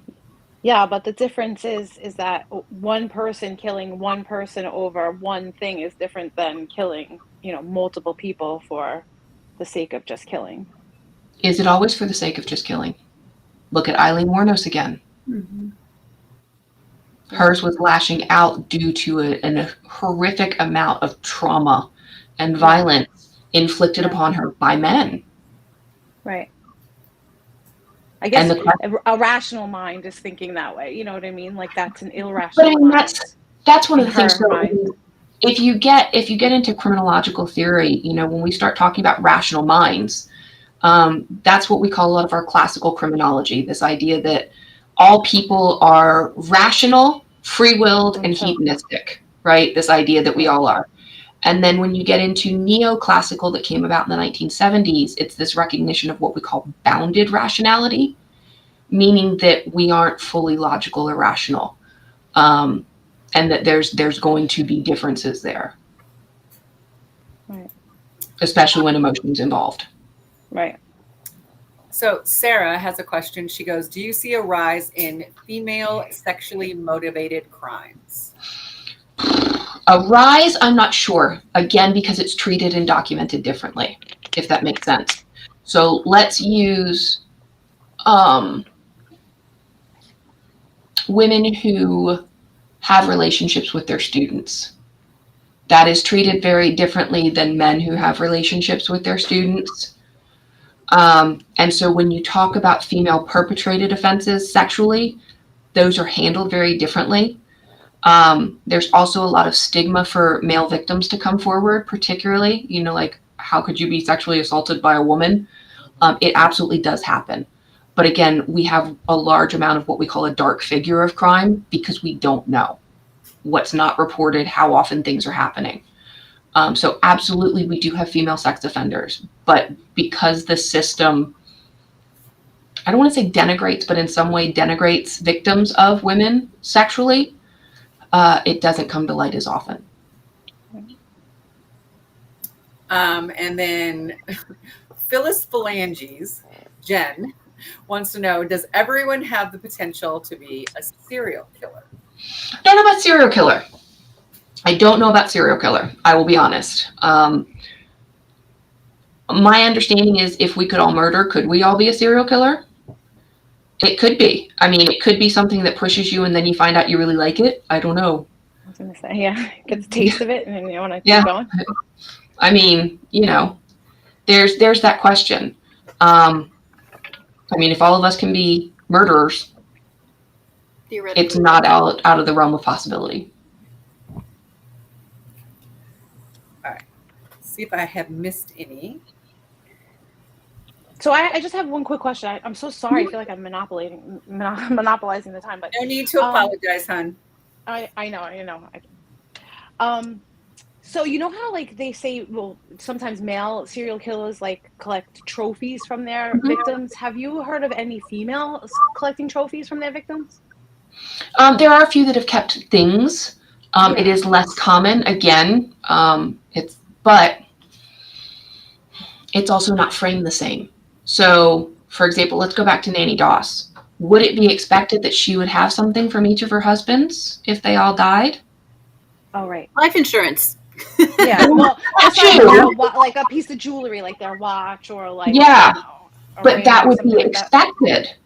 Right. If you had a woman who was serially killing children, and they may have been her children, keeping things like baby blankets or whatever, that would be Right. expected to be normal, so it's not framed the same way. Right. Yeah, you're right. You're right. Yeah, I didn't think of it that way. So Skittles has a question. Do you find it difficult to be biased or non-biased in certain cases, especially when it's around something that goes against your own values? Yes. And you have to work very hard to kind of fight that back. I tend to avoid a lot of the kid cases. Not, this is going to sound horrible, not necessarily murdered kids. In my mind, their trauma is done and over. It's the ongoing active abuse cases that I just kind of get twitchy about. And for me, when we were working those cases in the field, that was one where typically before we started whatever we were doing, we would have a quick huddle and say, okay, we know this is going to be tough. If we need to take breaks, let's take breaks. And I have a partner who in one of ours told me to go take a walk while we were working, because he's like, I can see you're about ready to snap at somebody. And so those for me are very difficult. Very, very difficult. Oh, Katie, you're on mute. Or is that, yeah, Kitty Cat, sorry. Okay. Nicola, did you have any other ones? I know you were. Was Catherine Knight considered a serial killer, or no? Just because it was only two husbands, or it was only two, right? Yeah, no, that under the current threshold, that would be a no. There is some move in the academic community to lower the number to 2. And again, like I said, I was always trained that you can start seeing the seeds with 1. Okay. We have an interesting question. Maybe one day 101, sorry. Can you give an example of the most benign serial killer case you've ever worked on? Conversely, the most grotesque serial killer case you've ever worked on. This person and I are probably get along really well. I don't know about that. I don't know, like benign, none of them are benign. There are people who assume they are benign, but they are not. So probably not that I worked that was included in my study. We had a woman who smothered 5 of her children. Oh, God. And they were all considered SIDS. The thing that tipped them off is that the last one she did was 13, and that's typically not an age for SIDS. So yeah, that one was one that it was like, and they typically died within a couple of days of an argument with her husband when he was threatening to leave her. Oh, crap. Mm-hmm. That one was also, oh God, I'm trying not to like smirk about it, but she's a very large woman, and so she used her body weight to do it. Oh. So it was one of those, not even the pillows and stuff. It was just one of those, like, it was odd. There's a lot of different areas of grotesque. There are a lot of different areas of grotesque. Okay. Whether you are talking about staging and posing meant to shock, whether you are talking about the actual number of physical injuries, there's a lot of things that can be in the grotesque, and I've seen a lot of things that are probably not good for YouTube Live, so we'll just leave it at that one. Linda, this is your husband that I'm loving, by the way, with the questions.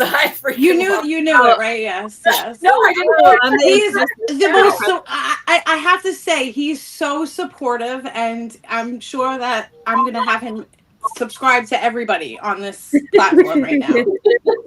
I freaking love that. I love that. Everyone say hello. Yes. Amanda, all of the partners in our lives get the name of our channel name. Channels, yes. Their name is, so. Gotcha. Katie Cat, did you have a question, hon? Oh, sorry. Go ahead. I only have one more question. Oh God, hold on. Don't do this. Give me a second. I know that you said, like, your tougher cases you don't like to talk about. Is there anything that I've always been curious. I've kind of been introduced to this like for a really long time. So like a lot of this stuff is just, to me, it's just super interesting. You know, like I remember I found a box set of the Faces of Death at a yard sale one time when I was like My favorite. real, you know what I mean? That's how it started. And then it got into, you know, all the shows were coming out. And so basically I've always wondered, it's different for like someone like me who hasn't really seen a lot of stuff like this up close. Is there anything that you don't mind sharing that still kind of gets to you? And is it the same? Is it one of the things that kind of like got to you in the beginning when you first started experiencing this stuff firsthand? So everybody's going to have their thing. Okay. Everybody I know that works in the field has something that just gives them the ick no matter what we're doing. Okay. Mine tends to be vomit. There's something about vomit for me that I'm just like, and you really have to learn how to do that. One of my colleagues, their thing is teeth, particularly with the root attached. That's the thing that for them is like every time. So you're going to have different things, like little things like that you go in and you're like, oh, for the love of God, not one of these. But beyond that, it's really, so it takes a certain persona to be able to do this, if that makes sense. I was afraid when I first got into the field, like my family calls me the bloodhound, because I can smell when stuff is going off in the fridge, like as it's turning. My dad, even still, when I come home to visit, he's like, there's something off in the fridge, find it. Does the milk smell? It's going to turn by tomorrow. Like I can tell you these things. And so I was terrified going into crime scenes that I was going to be like, and embarrass myself. The reality is it doesn't bother me as much. In fact, my first death that I worked, my stomach made a noise and the guy goes, one of the guys I was working with goes, oh my God, if you're going to puke, you need to get out of here. And I was like, no, actually, I'm really hungry. And he looks at me and he goes, you're going to be just fine. He goes, you want to go to Chinese after this? I'm like, yeah, that sounds really good. So it's learning those sorts of things. But there are certain things like having to learn when I teach, if I'm using images and we're talking about like the decomp process, telling my students not to eat rice either that day, because they tend to have problems with that. I never thought about watermelon until a student pointed that one out either. So I also tell them don't do watermelon. But one of the things that for me is still a bit of an issue, and it will never not be, the smell is a smell that once you know it, you know it. You know it. And what people don't realize is that smell can almost get trapped in your sinuses. So I am very careful when I was working in the field on what I would eat during the workday, only because I've had the unfortunate experience of getting a burger and going to take a bite and that smell kind of revisiting, and you're like, those are the kinds of things that for me, it's like, oh no. But beyond that, nah. I don't like the sight of my own blood. Once you've now in your profession, you say that you get called on to consult on cases. Has there ever been one when you were like, hell no, I don't want to deal with it? Not hell no, I don't want anything to do with it. There are a few that I'm like, oh, please don't ever call. I had a weird moment where somebody from a previous place I worked gave my personal cell phone number to a reporter. Oh, terrible. Hell no. And this reporter called about a case, and they were trying to get me to give a comment. And my training is, if I haven't seen the case, I don't comment on it. Mm-hmm. And if I'm have seen the case, I don't comment on it until everything is adjudicated, because that's not okay. We don't put that information out there. But they're trying to get me to comment on this one particular case. And the awkward thing is that I was at a conference on the other side of the country, standing next to the lead investigator from the case, who's a friend. And I'm going, I really can't comment. Well, I'll send you all the newspaper articles. That's really not sufficient. I really can't comment. And just kept hammering it. I was like, look, I'm telling you, I will not comment on this case. And I hang up, and my friend looks at me and goes, so they're asking about my case, right? And I was like, yeah. So, yeah, there's a few that I don't want to touch. There's one that I'm still slightly involved in, and it's not that I don't want to touch it. There's a lot of issues with it. And that's difficult to navigate, again, because I understand both sides of it. So those are some of the difficult ones. Okay. I have a question. Go ahead. Can you kind of explain the dynamic and differences between the female serial killers that operate alone and the dynamic and differences between the ones that operate with partners, especially men? And like, that's very interesting to me. Like, especially like the Myra Henleys and stuff like that. Like, how do they go about that? Like, some of them have the, oh, I was roped into it, and I was, that if you look at yeah, they like to play the victim, and yeah. Just how does that come about? So there's a lot of questions around that, because the idea is, how do any serial killers partner up? I mean, it's not like you put a help wanted ad out looking for somebody who's also into these things, right? So it's the question of, how does like find like across any of them? But once they do, you end up with a blended psychology of the needs, wants, and motivations of both offenders. Although a lot of the literature, particularly with male-female sets, will talk about the predominancy of the male perspective on that, and that they're driving the bus. Except we also see that some of the females in those partnerships were actually far more brutal and sadistic than their male partners. Yeah, and so the question is, what's going on there? Like I just said, Karla Homolka is a really good example of that one. If you look at the Ken and Barbie murders, even some of the news footage and interviews with her, where she's doing the, kind of little girl voice, and, that he was so abusive, and she kind of dresses like a little schoolgirl. And then you see there's a couple of points in her interviews where that mask drops, and you can see behind it where she's talking about things like, well, where are all my perfumes? When she's talking about these horrific things that happened.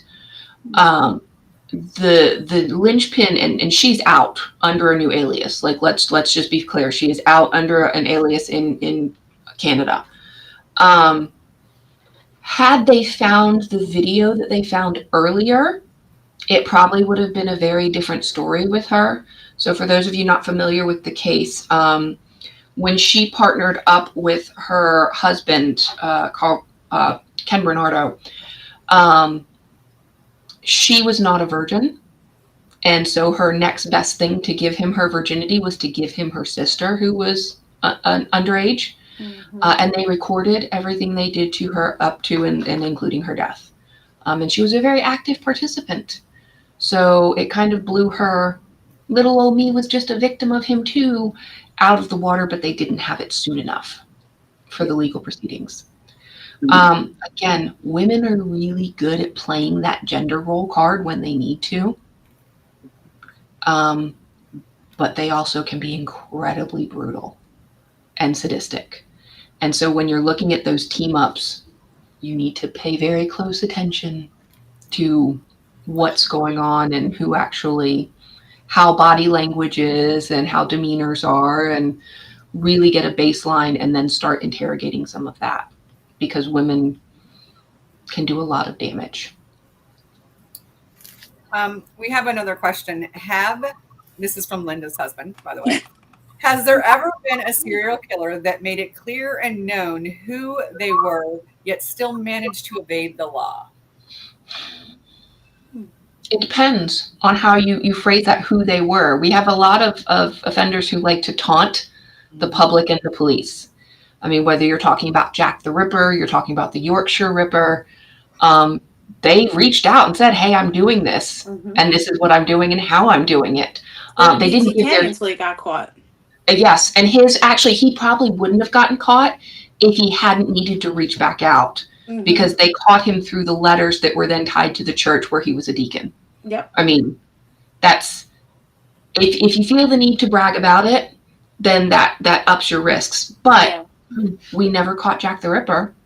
And even the bragging in the Yorkshire Ripper case that was a red herring derailed the investigation and led to several more deaths.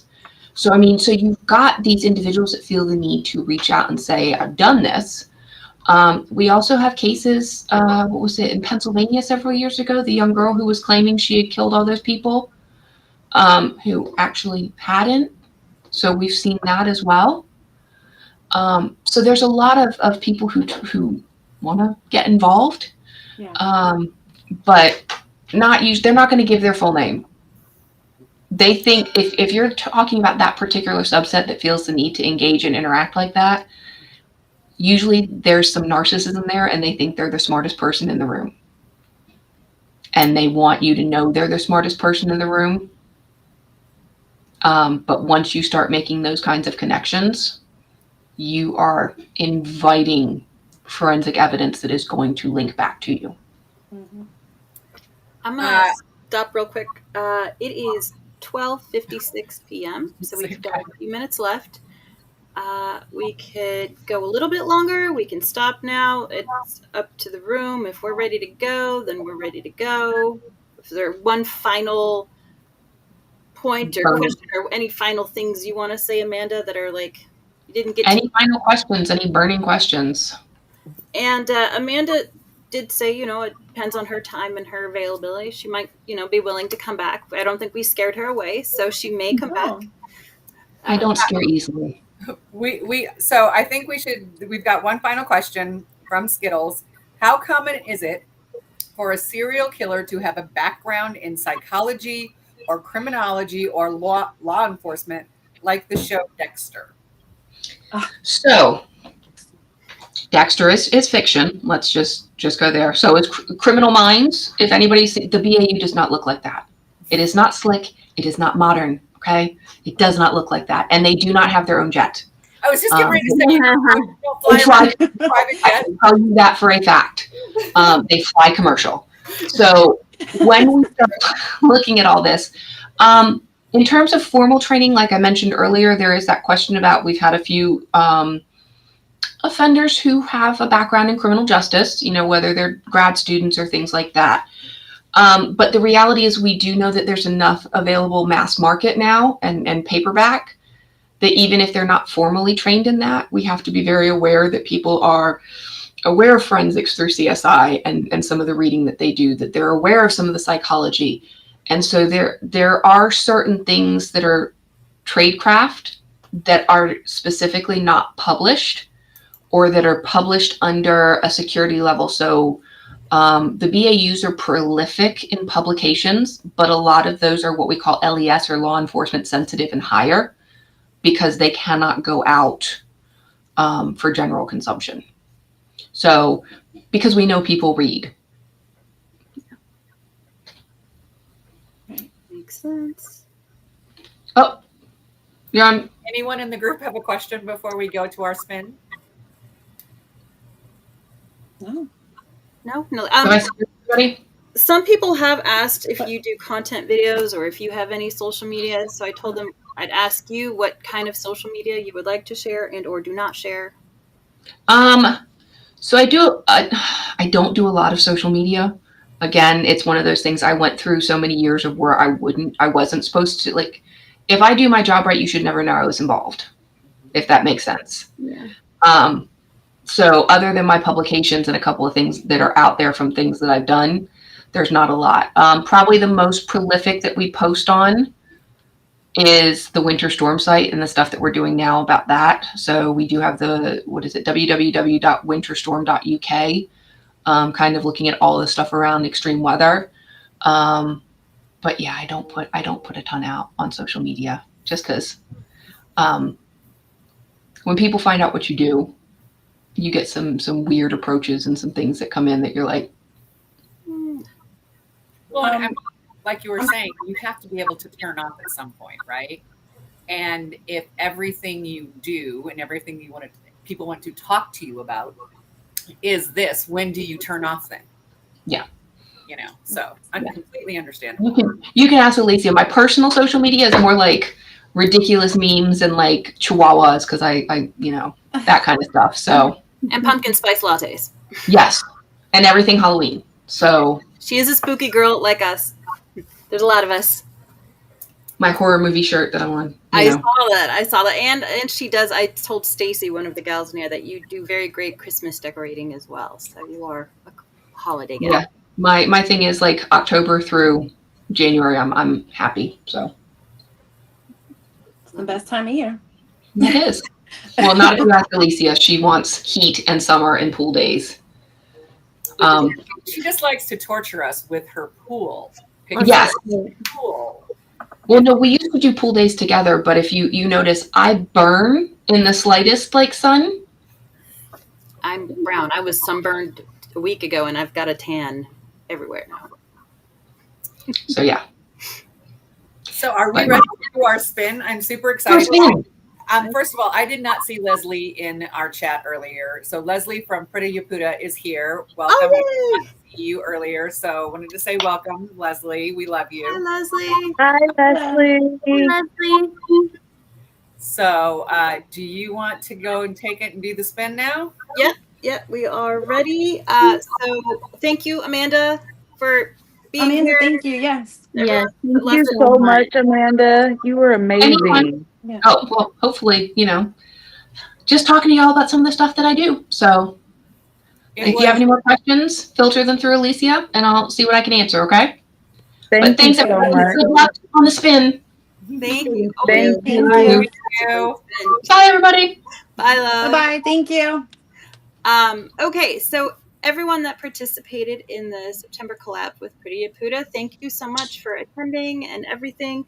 Leslie and both Leonore and Maria, I've been sending them links and showing them your stuff, and they said you all did such a fabulous job, beautiful work. So the ladies are just blown away that, and again, I know I said this, but they're so touched that anybody could think that, they were amazing, or, like they're just regular gals like us. So very, very wonderful people. So they said thank you as well.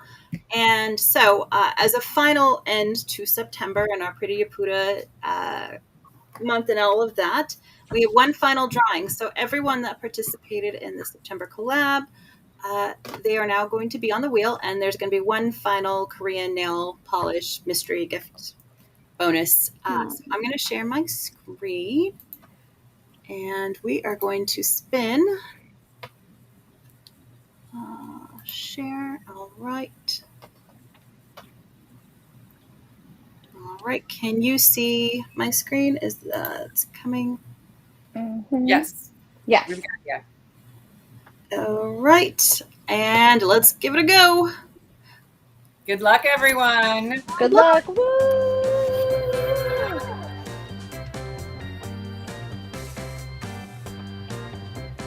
Oh, it's right. There's Oh my God! Congratulations! Congratulations! So cool.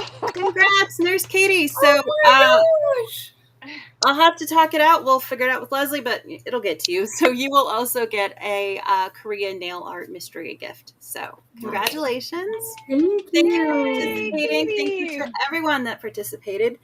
Our October collab is coming out. All of our October activities, they'll be out very soon, so you should see those this weekend. And I think that's everything, right? Is there anything else from you? Couple things. Newsletter is changing completely. Very excited about it. Alicia and I are working on that. That will be coming out. That will have birthdays. It will have all your accomplishments. If you are in Member Spotlight has a big evolution happening currently. You will find out about it on Monday. So just keep an eye out for those things. We've got a lot of fun stuff coming for you. Again, if there's any suggestions for things that you think would be fun for us to do, lives, collabs, any of that, we are open to suggestion. Filter those through myself, Alicia, anybody in our group, Cola, Stacy, Who am I missing? Tara, Angie, Maggie, Kels. Yes. Any of those, please filter the ideas through them. We are more than welcome. We would love some more ideas of things to do. We do have everything planned through the end of this year. So just so you all know, we have some things coming into the beginning of next year. But if you've got some ideas, throw those out. We would love them. And if there's anything special you would like a live on, let us know. Sounds good. That's all I got. Mwah. Thank you all so much from Thank Leslie you. and Judy Apuda. Thank you from Lip Smacking Nails and all of us here, and Amanda as well. Thank you for joining us today, and we will see you next month for sure. Thank you. Bye. Bye. Bye. Bye.